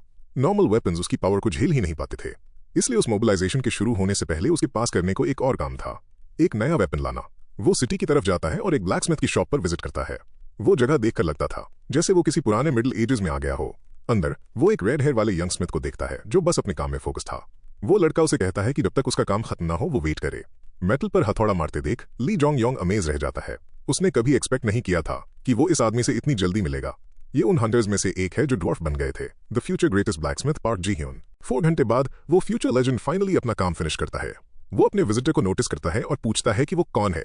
ली जोंग योंग थोड़ा ऑफ गार्ड हो जाता है, पर वो एक्सप्लेन करता है कि वो एक वेपन कमीशन करवाने आया था और फिर पूछता है कि क्या पार्क यहाँ अकेला काम करता है। ये बात पार्क को सस्पिशियस बना देती है। आखिर कोई उस जैसे आम बंदे से वेपन के लिए क्यों पूछेगा, और ये क्यों पूछेगा कि क्या वो यहाँ अकेला स्मिथ है। ली जोंग योंग दीवार पर टंगे हुए एक अलग हैमर की तरफ इशारा करता है, ये गेस करते हुए कि कोई और ब्लैकस्मिथ भी इस वर्कशॉप को शेयर करता होगा। पार्क उसकी शार्प आई की तारीफ करता है और कहता है कि कोई और भी ये स्पेस यूज करता है, हालांकि ये कोई इतनी बड़ी बात नहीं थी। फिर वो असल क्वेश्चन पूछता है कि वो उसके पास क्यों आया। ली जोंग योंग जवाब देता है कि उसके स्पॉन्सर ने उसको बताया था। ये सुनकर पार्क चौंक जाता है।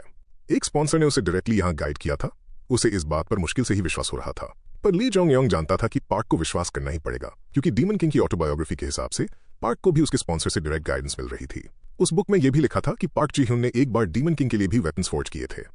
बाद में जब उन 12 हीरोज ने अपनी साइड्स चूज की तो पार्क ने उनका साथ छोड़ दिया और उनके बजाय उन हीरोज के लिए वेपन्स बनाना शुरू कर दिया। बुक में यहां तक लिखा था कि अगर पार्क आखिरी दम तक डीमन किंग के साथ रहता तो हिस्ट्री शायद कुछ और ही होती। तो पार्क को लगता है कि ली जोंग योंग पर ट्रस्ट करना कोई अजीब बात नहीं है। स्पॉन्सर्स वैसे भी काफी अजीब होते हैं, फिर भी वो इस जॉब को रिफ्यूज कर देता है। ली जोंग योंग पूछता है क्यों। पार्क कहता है कि रीजन बहुत सिंपल है, वो इस वर्कशॉप की आग से बिल्कुल खुश नहीं है और इसी वजह से उसने अब तक किसी नए क्लाइंट को एक्सेप्ट नहीं किया। ये सुनकर ली जोंग योंग एक स्मर्क देता है, उसे इसका पहले से ही अंदाजा था। फिर वो अपना हाथ आगे बढ़ाता है और पार्क से कहता है कि वो उसे उसकी जरूरत के हिसाब से फायर क्रिएट करके दे सकता है और थोड़ी सी अपनी rule over fire authority show करता है। पार्क इससे कन्विंस नहीं होता। उसके हाथ में एक छोटी सी फ्लेम का उसके लिए कोई मतलब नहीं था और पार्क कहता है कि उसने ऐसी ट्रिक्स पहले भी देखी हैं। वो यहां तक कहता है कि वो खुद भी इतनी छोटी फ्लेम बना सकता है, लेकिन फिर वो एकदम फ्रीज हो जाता है।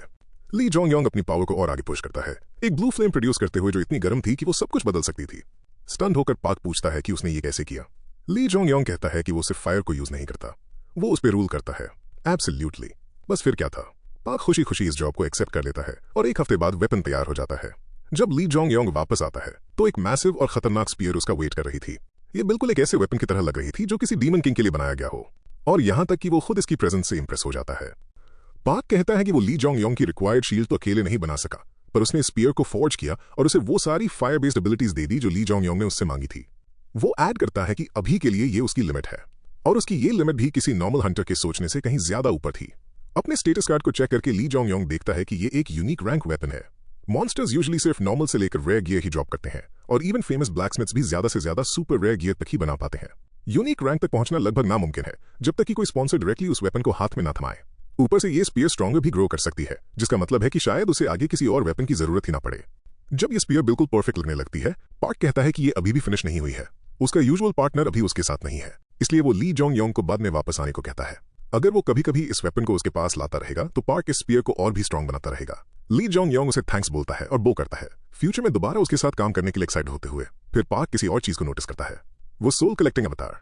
वो पूछता है कि क्या ली जोंग योंग को ये भी उसके स्पॉन्सर से मिला है, और कहता है कि वो स्पॉन्सर क्लियरली नॉर्मल नहीं है। वो ऐड करता है कि वो अवतार एक बहुत बुरी फीलिंग दे रहा है, और कहता है कि शायद ली जोंग योंग इसे पूरी तरह गलत तरीके से यूज कर रहा है। ये सुनकर ली जोंग योंग अपना ब्रेसलेट चेक करता है। वो कहता है कि उसे पहले से ही ऐसी एक फीलिंग थी, और अगर पार्क सही है तो उन बातों पर विचार करके वो डिसाइड करता है कि गेट मोबिलाइजेशन खत्म होने तक वो शायद अपने अवतार को समन न कर पाए। फिर भी उसे उसकी एक्सपेक्टेशन से कहीं ज्यादा बेहतर चीज मिल गई थी, उसका नया यूनिक वेपन। जैसे ही वो इसे अपनी इन्वेंट्री से बाहर निकालता है, वो इस पूरी चीज में अपने जीतने के ऑड्स के बारे में सोचने लगता है। वो जानता था कि अगर मिनचंग उसे ज्वाइन करता है तो उसके चांसेस काफी बढ़ जाएंगे, पर वो अभी पॉसिबल नहीं था। फिर भी अगर ऑटोबायोग्राफी सही थी तो मिनचांग वक्त आने पर उसका एड जरूर बनेगा, इसलिए वो और हार्डर ट्रेनिंग शुरू कर देता है, ये कहते हुए गेट मोबिलाइजेशन में अभी भी 2 हफ्ते बचे हैं। एक ही चीज जो बची है वो है खुद को स्ट्रॉन्गर करना। तभी मॉन्स्टर्स का एक पैक उस पर चार्ज करता है। ली जोंग योंग सीधा उनकी तरफ चार्ज करता है। उसे पता था कि मॉन्स्टर्स को हंट करने से वो स्ट्रांग होगा, पर 2 हफ्ते इतने काफी नहीं थे, इसलिए उसके पास सोने तक का टाइम नहीं था। और ऐसे ही 2 हफ्ते पलक झपकते गुजर जाते हैं। नॉर्थ आर्मी गिल्ड के हेडक्वार्टर्स में गुंथर अपने लोगों को एड्रेस करता है। जब एक मैसेज अपीयर होता है, the ruler of riverside pays attention to you, वो बोलना शुरू करता है। वो कहता है सब कुछ तैयार है और आज के बाद नॉर्थ आर्मी गिल्ड राइज करेगी। यहां से वो अपना नाम पूरे कोरिया में बनाएंगे, नहीं पूरी दुनिया में। सबको फायर अप करने के लिए गुंथर अपना ऑरा रिलीज करता है। इसे सेंस करके मिनचंग नोट करता है कि वो कितना पावरफुल हो चुका है, और कहता है कि गुंथर फाइनली पीक रैंक पर पहुंच चुका है। दूसरी तरफ यांगसू भी काफी इंप्रेस लग रहा था। वो कहता है कि सब कुछ बिल्कुल वैसा ही हो रहा है जैसा उस इंसान ने प्लान किया था। ऊपर से लगता है कि उन्होंने हीरो बनने की कंडीशंस भी पूरी कर ली हैं। इस बीच अपनी पावर शो ऑफ करने के बाद गुंथर चिल्लाता है कि आज दुनिया नॉर्थ आर्मी गिल्ड के नाम से कांपेगी। ये सुनकर पूरी भीड़ वाइल्ड हो जाती है। हालांकि वो लोग एक अजीब से ब्लू ग्लो में कवर थे और अंदर से बिल्कुल एम्प्टी लग रहे थे। वो अपने लीडर के लिए चीयर करते हैं, पर अपने दिमाग के अंदर गुंथर रिवील करता है कि उसे असल में क्या चाहिए, किंग का टाइटल। मुझे ये बंदा पसंद तो नहीं आया, पर सच में एक ग्रेट विलन तो लग रहा है। इस बीच किन ली जोंग योंग को मीटिंग स्पॉट पर ड्राइव करके ले जा रही थी। रास्ते में वो पूछती है कि क्या वो सच में जा रहा है। वो उसे रिमाइंड करवाती है कि वो वहां मर भी सकता है, और कहती है कि नॉर्थ आर्मी वहां से कहीं ज्यादा बुरी है जितना वो सोच रहा है। वो एक रीसेंट केस का जिक्र करती है जहां एक गिल्ड जो नॉर्थ आर्मी के साथ गेट में एंटर हुई थी वो पूरी तरह वाइप आउट हो गई। ऑफ कोर्स क्योंकि वहां सब अंदर मारे गए थे, इसका कोई प्रूफ नहीं है, पर ये ऑब्वियस था कि वहां क्या हुआ था। ये सुनकर ली जोंग योंग कहता है कि उसे यकीन है कि ये उन्होंने ही किया था। किम अचानक ब्रेक्स मारती है और कार रोक देती है। फिर वो उस पर चिल्लाना शुरू कर देती है। ये सब जानने के बाद भी वो वहां जा रहा था। वो कहती है कि एसोसिएशन ली जोंग योंग की बहुत ज्यादा वैल्यू करती है, इसलिए अगर वो अभी बैकआउट कर लेगा तो वो उसे पनिश नहीं करेंगे। उसकी जान से बढ़कर कुछ नहीं है, और वो उससे भीख मांगती है कि वो वहां न जाए। उसे इस तरह देखकर ली जोंग योंग हल्का सा स्मर्क करता है। वो किम से कहता है कि उसे पहले से पता है कि जिंदा रहने से बढ़कर कुछ नहीं है, और उसने बिना सोचे समझे इस सब के लिए साइन अप नहीं किया। उसके पास एक प्लान है, और वो उन लोगों को सिखाना चाहता है कि एक ह्यूमन लाइफ की असल वैल्यू क्या होती है। उनकी बात खत्म होती है और वो वहां पहुंच जाते हैं जहां बाकी हंटर्स पहले ही जमा थे। वहां प्रेस भी थी जो अपने यूट्यूब चैनल्स के लिए इस बड़ी स्टोरी के पीछे पड़ी थी। पर बस इतना ही नहीं, सियोंग जियू भी वहां मौजूद था। उसे देखते ही ली जोंग योंग बात करने के लिए आगे बढ़ता है। वो पूछता है कि सियोंग जियू यहाँ क्यों आया, जबकि ली गिल्ड को तो इस रेड से पहले ही रिजेक्ट कर दिया गया था। उसके जवाब में सियोंग जियू कहता है कि वो नॉर्थ आर्मी गिल्ड को पहले ही अपना दुश्मन और सुपर रूकी को अपना दोस्त डिक्लेयर कर चुका है, इसलिए वो इस सब के दौरान शांत नहीं बैठ सकता। तभी वो गुंथर को स्पॉट करता है, जो वहां से जाने से पहले उसे एक घटिया सी ग्रिन देता है। ये देखकर सियोंग जियू ली जोंग योंग को रोकने की कोशिश करता है, पर वो जानता था कि ये काम नहीं करेगा। वो उसे वार्न करता है कि गुंथर लोगों की सोच से कहीं ज्यादा स्ट्रॉन्गर है। भले ही एसोसिएशन उसे बी रैंक में लिस्ट करती है, पर वो असल में ए रैंक तक पहुंच चुका है। पर ली जोंग योंग तो ये सब पहले से जानता था, इसलिए अब वो बहुत कुछ नहीं कर सकता था। वो ली जोंग योंग की ग्रोथ की तारीफ करता है और बेंच पर बैठ जाता है। कहता है, मैं तुम्हारी ग्रोथ आगे भी देखना चाहता हूँ। मैं यहीं तुम्हारे वापस आने का वेट करूंगा। लेकिन ली जोंग योंग के लिए ये टाइम वेस्ट लगता है, इसलिए वो पूछता है क्यों। सियोंग जियू सिंपली आंसर देता है, अगर तुम बाहर नहीं आए तो मैं नॉर्थ आर्मी गिल्ड को भी वहां से जिंदा बाहर नहीं आने दूंगा। मानना पड़ेगा, ये टकला सच में बड़ा बैडएस बंदा है। ये सुनकर ली जोंग योंग भी थोड़ा सरप्राइज हो जाता है। वो कहता है, एक अकेला इंसान एक पूरी गिल्ड का सफाया करने की बात कर रहा है। सियोंग यू, तू पागल तो नहीं हो गया? जल्द ही एक अनाउंसमेंट आती है कि रेड शुरू होने वाली है। इसलिए सभी अपना फाइनल चेक कर लें और जमा हो जाएं। और इसके साथ ही ली जोंग योंग सियोंग जी यू से अलग होकर लाइन में लग जाता है। जैसे ही हंटर्स गेट में एंटर करते हैं, ली जोंग योंग को याद आता है कि इस जगह के बारे में क्या कहा गया था, द लिन रिवर गेट, जहां चोई योंग संग हीरो बना था और जहां गुंथर और काउंटलेस हंटर्स मारे गए थे। लेकिन इस बार हिस्ट्री रिपीट नहीं होगी, ये चेंज होगी। जैसे ही ली जोंग योंग एक फर्म रिजॉल्व के साथ आगे बढ़ता है, वो कहता है इस जगह की ग्लोरी अब मेरी होगी। लेकिन जैसे ही सब अंदर जाते हैं, कुछ गड़बड़ हो जाती है। गेट के पास लाइट की एक अजीब सी बीम अपीयर होती है और गुंथर की शक्ल पर एक ट्विस्टेड सी स्माइल आ जाती है। शुरू हो गया, वो कहता है। अचानक एक मैसेज अपीयर होता है। गेट के स्पेशल ट्रेट की वजह से इसकी मैजिकल वैल्यू चेंज हो रही है। ये देखकर हंटर्स पैनिक कर जाते हैं। किसी को इस चीज के बारे में वार्न नहीं किया गया था। इस बीच जो आदमी गेट की एनर्जी चेक कर रहा था, वो भी चिल्लाने लगता है। वो कहता है कि गेट की डिफिकल्टी बी क्लास से बढ़कर B+ हो गई है। मुझे पर्सनली ये उतना बुरा नहीं लगा, पर हंटर्स जानते थे कि इसका एग्जैक्टली क्या मतलब था। हालांकि ली जोंग योंग पूरी तरह से काम था जैसे वो इसका वेट कर रहा था। फिर अचानक मैसेजेस की एक बाढ़ सी आ जाती है। The gate special trade is activating, the gates exit has been blocked. और जैसे मैसेज में लिखा था, एग्जिट अपना कलर चेंज करता है और हमेशा के लिए सील हो जाता है। ये देखकर हंटर्स और भी पैनिक करने लगते हैं और सोचते हैं कि क्या वो अब अंदर फंस चुके हैं, पर और मैसेजेस आने लगते हैं। Countless incarnations have gathered in one place. The sponsor is paying attention to you. The magical density is increasing. इसके साथ ही हंटर्स को अपने अंदर पावर की एक बहुत बड़ी सर्ज फील होती है, जैसे उनकी बॉडीज में आग लग गई हो, पर ये रुकी नहीं। Countless incarnations have entered the gate. The sponsor's interest has risen. The magical density is increasing. वो आदमी जो मैजिक को मेजर कर रहा था, वो ऑलमोस्ट बेहोश होने को आ जाता है। वो नंबर को एक इंस्टेंट में जंप होते हुए देखता है। गेट अब A क्लास का बन चुका है। वो शॉक में फ्रोजन होकर कहता है। ये सुनकर बाकी सब शॉक्ड रह जाते हैं। अपेरेंटली किसी A क्लास गेट को क्लियर करने के लिए एक हीरो क्लास हंटर का होना बहुत जरूरी होता है, और इसी वजह से उनमें से काफी लोग डिस्पेयर में डूब जाते हैं। उन्हें लगता है कि अब उनका मरना तय है। ली जोंग योंग अभी भी काम लग रहा था।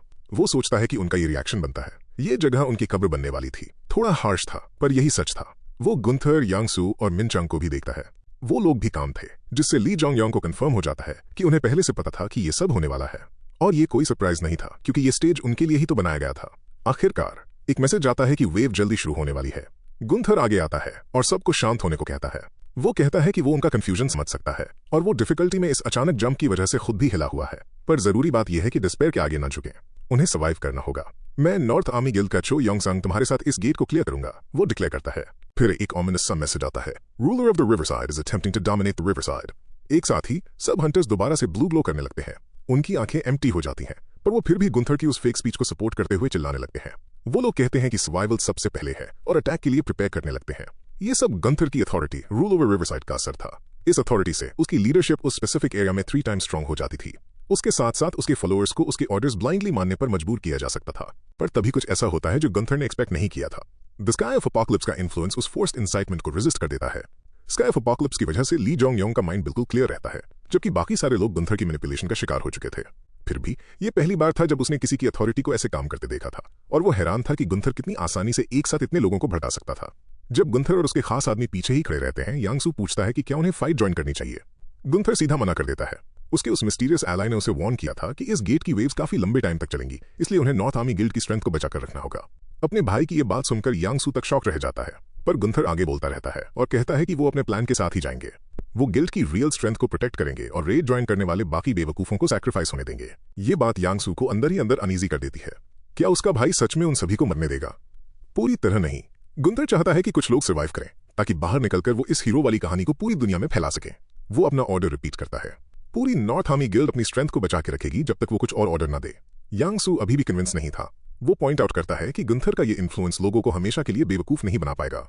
अगर नॉर्थ आर्मी गिल्ड सिर्फ पीछे खड़ी रहे और कभी आगे आकर ना लड़े, तो दूसरे हंटर्स बहुत जल्दी इस स्कीम को समझ जाएंगे। गुंथर कहता है कि इसलिए उसने अपना ऑर्डर बिल्कुल केयरफुल होकर दिया है। वो सबसे वीक मेंबर्स को आगे भेजेगा एक शील्ड की तरह, ताकि लोग उन पर डाउट ना करें। यांगसू मुश्किल से इस बात पर विश्वास कर पा रहा था कि वो क्या सुन रहा है। तभी गुंथर नोटिस करता है कि ली जोंग योंग उसको ही घूर रहा है। सिर्फ उसके लुक से ही गुंथर को फील हो जाता है कि ली जोंग योंग ने उसको ऑलरेडी फिगर आउट कर लिया है, इसलिए वो डिसाइड करता है कि उसे जल्दी से हटाना होगा। वो अपने लॉयल कुत्ते मिनचंग को बुलाता है। गुंथर ने मिनचंग को कभी भी अपने प्लान्स का पूरा सच नहीं बताया था, क्योंकि मिनचंग दिल का बहुत साफ था, पर उसकी लॉयल्टी और स्किल्स अभी भी उसके लिए यूजफुल थे। इसलिए गुंथर उसको ली जोंग योंग पर क्लोजली नजर रखने का ऑर्डर देता है और अगर मौका मिले तो उसे मार देने को कहता है। मिनचंग ये सुनकर शॉक्ड रह जाता है, पर गुंथर इंसिस्ट करता है कि ये नॉर्थ आर्मी गिल्ड की भलाई के लिए है। आखिरकार मिनचंग मान जाता है। जल्द ही वेव स्टार्ट होती है और हंटर्स अपने आप को रेडी कर लेते हैं। फिर रिवर में से फिश जैसे मॉन्स्टर्स, जिन्हें मर्मन कहा जाता है, निकल कर आते हैं। हंटर्स थोड़ा रिलैक्स हो जाते हैं। मर्मन हाई रैंक मॉन्स्टर्स नहीं होते थे, इसलिए उन्हें लगा कि ये सब आसान होने वाला है। वो केयरलेस होकर उन पर टूट पड़ते हैं, जो देखते ही ली जोंग योंग चौकन्ना हो जाता है।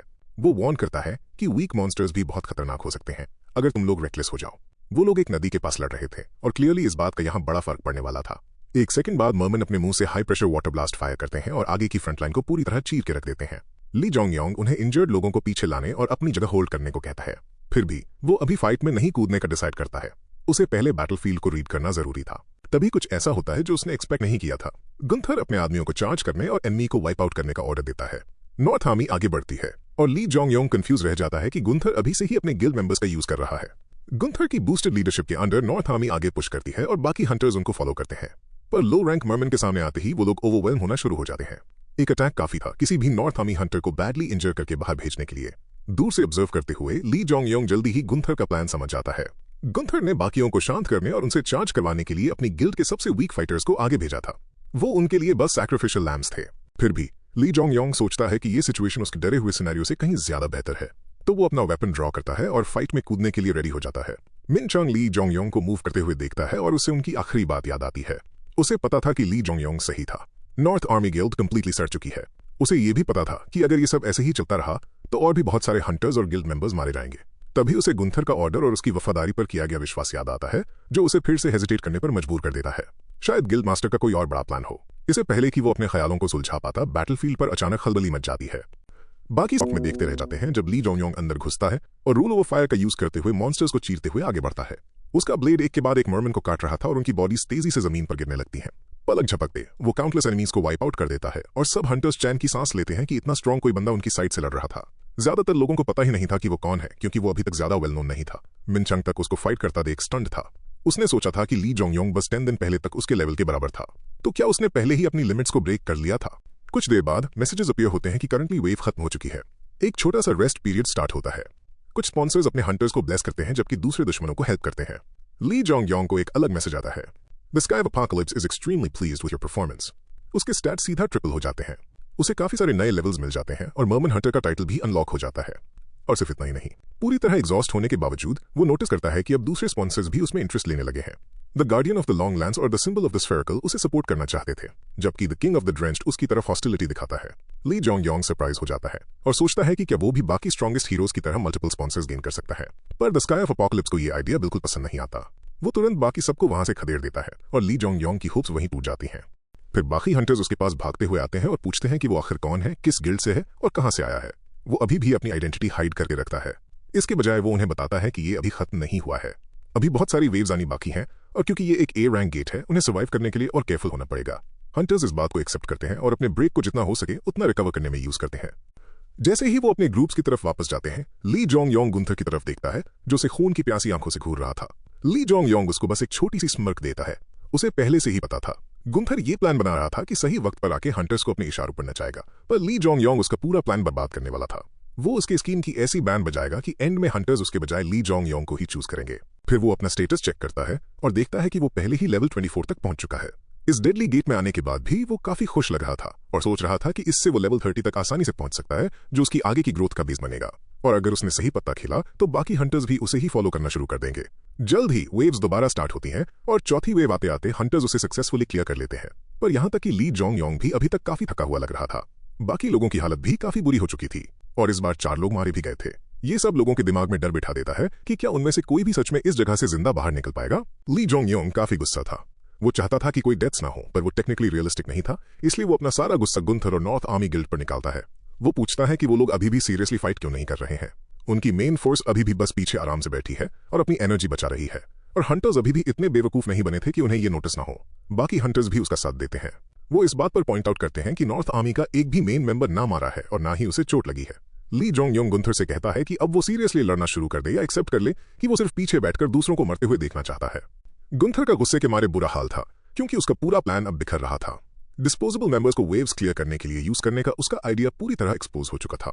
यहां तक कि उसके लो रैंक गिल्ड मेंबर्स को भी रियलाइज हो गया था कि उन्हें बस एज अ बेट आगे फेंका गया था और अब उनमें रेस्टलेस बढ़ गई थी। गुस्से की आग में जलते हुए गुंथर सोचता है कि जो चांस उसे मिलना था वो इस बास्टर्ड ने उसे छीन लिया। फिर भी वो अभी के लिए ऐसे ही कंटिन्यू करने का सोचता है, ये देखने के लिए कि आगे क्या होता है।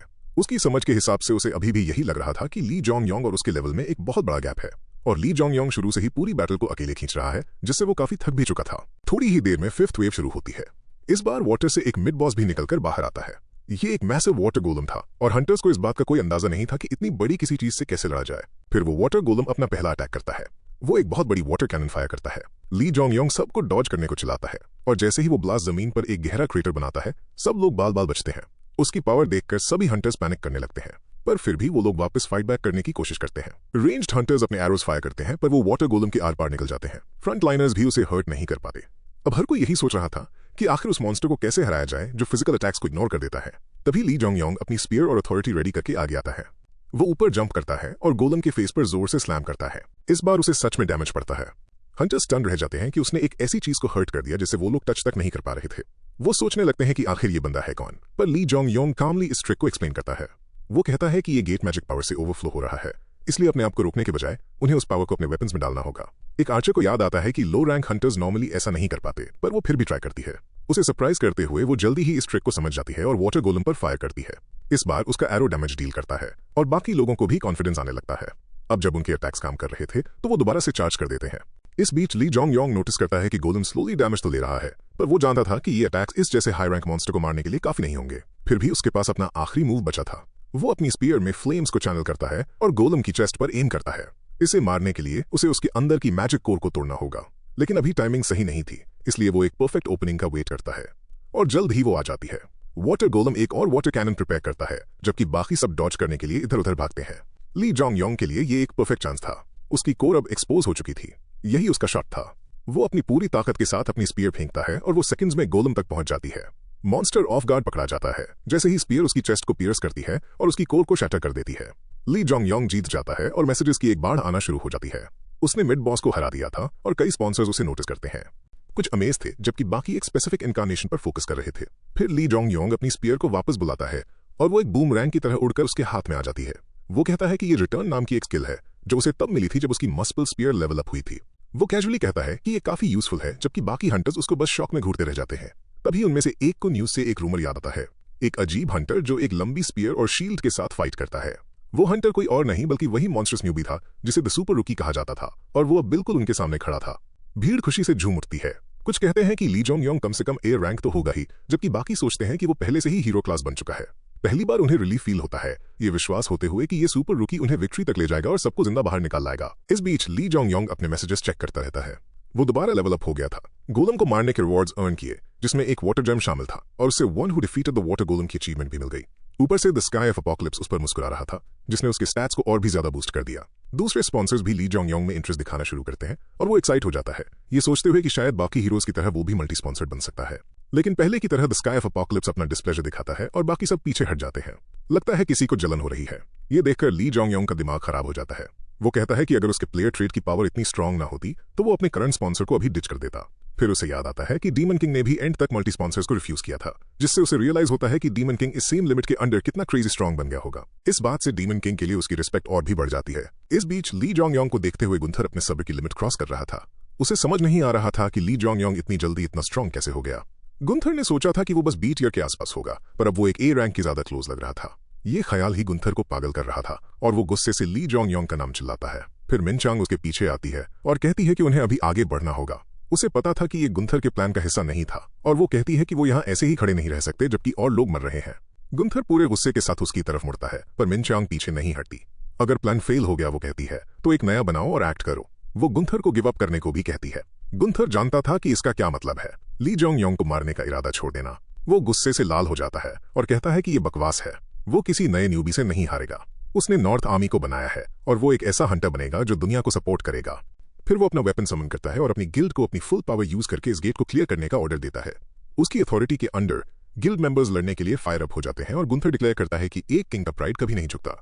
लेकिन फिर वो मुड़ता है और कुछ ऐसा देखता है जो उसने कभी एक्सपेक्ट नहीं किया था। मिनचांग उसकी साइड छोड़ चुकी थी और उसने अपना हेलमेट फेंक दिया था। एक फ्लैशबैक में हमें पता चलता है कि गुंथर ने खुद उसे वो हेलमेट दिया था। जब मिनचांग वाइस गिल्ड लीडर बनी थी, गुंथर को लगा था कि उसका सॉफ्ट फेस उनके रफ मेंबर्स के बीच एक प्रॉब्लम बनेगा, इसलिए उसने उसे वो हेलमेट दिया था। तब से लेकर अब तक वो हेलमेट गुंथर के लिए मिनचांग की वफादारी की निशानी था। अब गुंथर को लगता है कि कुत्ता अपने ही मालिक को काट रहा है और वो उस हेलमेट को अपने पैरों तले कुचल देता है। फिर वो बैटलफील्ड की तरफ वापस देखता है और अपने आदमियों को मौत की तरफ आगे बढ़ते हुए देखता है। बैटलफील्ड पर नॉर्थ आर्मी के हंटर्स फाइनली अपनी स्ट्रेंथ दिखाने की कोशिश करते हैं। वो पूरी ताकत से चार्ज करते हैं और जल्दी जल्दी मर्मन को काटना शुरू कर देते हैं, प्राउडली अपनी पावर शो ऑफ करते हुए। लेकिन ली जोंग योंग के आगे वो बिल्कुल भी कंपेयर नहीं होते। सुपर रूकी के सामने उनके अटैक्स बहुत छोटे लग रहे थे, यहां तक कि वो खुद भी बता सकते थे कि ली जोंग योंग पूरी तरह से एक अलग लेवल पर है। बाकी हंटर्स बस इस बात से खुश थे कि वो उनकी साइड पर है, ये कहते हुए कि सुपर रूकी के यहां होने से ये वेव आसान हो जाएगी। फिर भी बैटल चलती रहती है और ली जोंग योंग एक अलग ही रैम्पेज मचा रहा था। फिर उसे एक और मैसेज आता है कि वो दोबारा लेवल अप हो गया है। वो स्माइल करता है और खुद को एक्सप्लेन करता है कि भले ही ऐसा लग रहा हो कि उसका स्टैमिना पूरी तरह बर्न हो रहा है, पर असल में हर लेवल अप से वो रिकवर होता जा रहा है और भी स्ट्रॉन्गर बन रहा है। अचानक एक मर्मन पीछे से उस पर एम्बुश करने की कोशिश करता है, पर कोई उसे सही वक्त पर वार्न कर देता है। ली जोंग योंग तुरंत उसे मार गिराता है और तभी एक व्हाइट हेयर वाली लड़की आगे आती है और उसे अपनी पीठ का ध्यान रखने को कहती है। ली जोंग योंग सार्केज्म के साथ जवाब देता है और फिर रिवील करता है कि ये लड़की एक्चुअली में फियर्ड अ रैंक हंटर जंग होजिन है, जिसे सब अब तक मिनचांग समझ रहे थे। इसके बाद वो जल्दी से उसके पास से निकल जाता है और वापस फाइट करने लगता है। ये देखकर मिनचांग थोड़ा डाउन फील करती है, ये सोचते हुए कि ली जोंग योंग उससे डिसअपॉइंटेड है। फिर भी वो अब वहां ऐसे ही खड़े रहने से मना कर देती है। वो कहती है कि उससे जो हो सकेगा वो करेगी और फाइट में कूद पड़ती है, ली जोंग योंग को ये दिखाना चाहते हुए कि उसने लोगों को बचाने के लिए उस गिल्ड को छोड़ा है। आखिरकार 9th वेव खत्म होती है, पर इसकी कीमत बहुत भारी थी। वहां बहुत सारे लोग मारे गए थे और वुंडेड थे, और लोग अपने इंजर्ड दोस्तों को पकड़े हुए पोशंस या हीलर्स के लिए भीख मांग रहे थे। यहां तक कि ली जोंग योंग भी ये नजारा देखकर हिल जाता है। वो कहता है कि ये बिल्कुल नरक है। वो यहाँ 100 से ज्यादा लोगों के साथ आए थे और अब आधे से ज्यादा लोग मारे जा चुके थे। पीछे से मिनचांग उससे पूछती है कि क्या वो ठीक है और वो हाँ कहता है, पर तभी कुछ नॉर्थ आर्मी मेंबर्स वहां आकर उन्हें इंटरप्ट करते हैं और मिनचांग को एक ट्रेटर और कचरा बुलाते हैं। वो लोग उसे धमकाते भी हैं, ये कहते हुए कि वो देखेंगे कि क्या वो इस रेड के एंड तक जिंदा बचती भी है या नहीं। मिनचांग अपना सिर झुका लेती है, जो क्लियरली हर्ट थी, और ली जोंग योंग हैरान था कि वो उसे इतनी बुरी तरह ट्रीट कर रहे थे, जबकि वो उनकी वाइस गिल्ड मास्टर हुआ करती थी। एक ऐसी गिल्ड जिसके कोई मॉरल्स नहीं थे, जो बिना पल के झपकाए लोगों को मार देती थी। उनके लिए मिनचांग का ये सेंस ऑफ जस्टिस हमेशा से एक प्रॉब्लम ही था। उन घटिया लोगों के जाने के बाद ली जोंग योंग पूछता है कि क्या उसे उसकी साइड लेने का पछतावा है, अब जबकि उसने पूरी तरह नॉर्थ आर्मी और उन दोस्तों से मुंह मोड़ लिया है जिनके साथ वो बड़ी हुई थी। पर मिनचांग कहती है कि यही वजह है कि उसने उन्हें छोड़ा, क्योंकि वो अब भी उनकी केयर करती है। वो उन्हें गलत रास्ते पर जाते हुए ऐसे आंखों के सामने नहीं देख सकती थी। ली जोंग योंग वार्न करता है कि गुंथर इस बात को ऐसे जाने नहीं देगा, पर वो उस चीज के लिए पहले से ही तैयार थी। तभी सबके लिए एक मैसेज अपीयर होता है। फाइनल वेव स्टार्ट हो रही है और लिन रिवर गेट का बॉस आ चुका है। The river worm. जमीन अचानक से कांपने लगती है और हर एक हंटर डर के मारे रिवर की तरफ देखता है। फिर पानी से एक मैसिव शेप बाहर निकल कर आती है। ये इतना ह्यूज था कि उन्हें लगा जैसे पूरी की पूरी नदी ही खड़ी हो गई हो। लेकिन ये रिवर वर्म था, एक बहुत ही जाइगेंटिक वर्म लाइक मॉन्स्टर। उसका साइज और प्रेशर हंटर्स के नर्व्स को पूरी तरह क्रश कर देता है। उनमें से ज्यादातर लोग तो फ्रीज हो जाते हैं, अपनी जगह से हिलने या बोलने के लायक भी नहीं रहते। उन्हें समझ नहीं आ रहा था कि आखिर कोई ऐसी चीज को मारने के बारे में सोच भी कैसे सकता है। यहां तक कि ली जोंग योंग भी बॉस का साइज देखकर दंग रह गया था। पर उसके बगल में खड़ी मिनचांग कहती है कि नॉर्थ आर्मी या शायद गिल्ड मास्टर चो योंग संग के पास जरूर इसे मारने का कोई तरीका होगा। ली जोंग योंग सरप्राइज हो जाता है और वो एक्सप्लेन करती है कि जो मिस्टीरियस इंसान शैडो से गुंथर को बैक कर रहा है, उसने शायद गुंथर को इस मिशन के लिए कुछ दिया होगा, इसलिए बॉस से निपटने के लिए गुंथर के पास पक्का कोई प्लान होगा। लेकिन रिवर वर्म को हंट करने से पहले नॉर्थ आर्मी का एक दूसरा ही गोल था। वो पहले बाकी सभी हंटर्स को वाइप आउट करने का प्लान बना रहे थे, ताकि जब गुंथर अकेले गेट क्लियर करे तो कोई बीच में दखल न दे। वो लोग मुड़ते हैं और नॉर्थ आर्मी की फोर्सेस को चो योंग संग के साथ वहां देखते हैं। मिनचांग ली जोंग योंग को रेडी होने को कहती है। बाकी हंटर्स शॉक्ड थे। क्या ऐसे वक्त में हंटर्स सच में एक दूसरे से लड़ने वाले हैं? ये सुनकर मिनचांग बोल पड़ती है। नॉर्थ आर्मी गिल्ड यहाँ हर किसी को अपने फायदे के लिए यूज कर रही है। वो अपने लोगों के अलावा बाकी सबको मारने, अकेले गेट क्लियर करने और सारा क्रेडिट खुद लेने की कोशिश कर रहे हैं।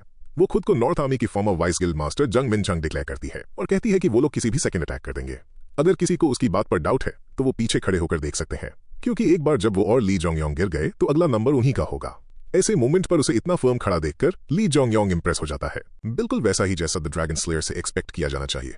जब चीजें रफ होती हैं तो वो और भी स्ट्रांग हो जाती है। मिनचांग उन्हें फेस करने के लिए अपना स्टांस लेती है।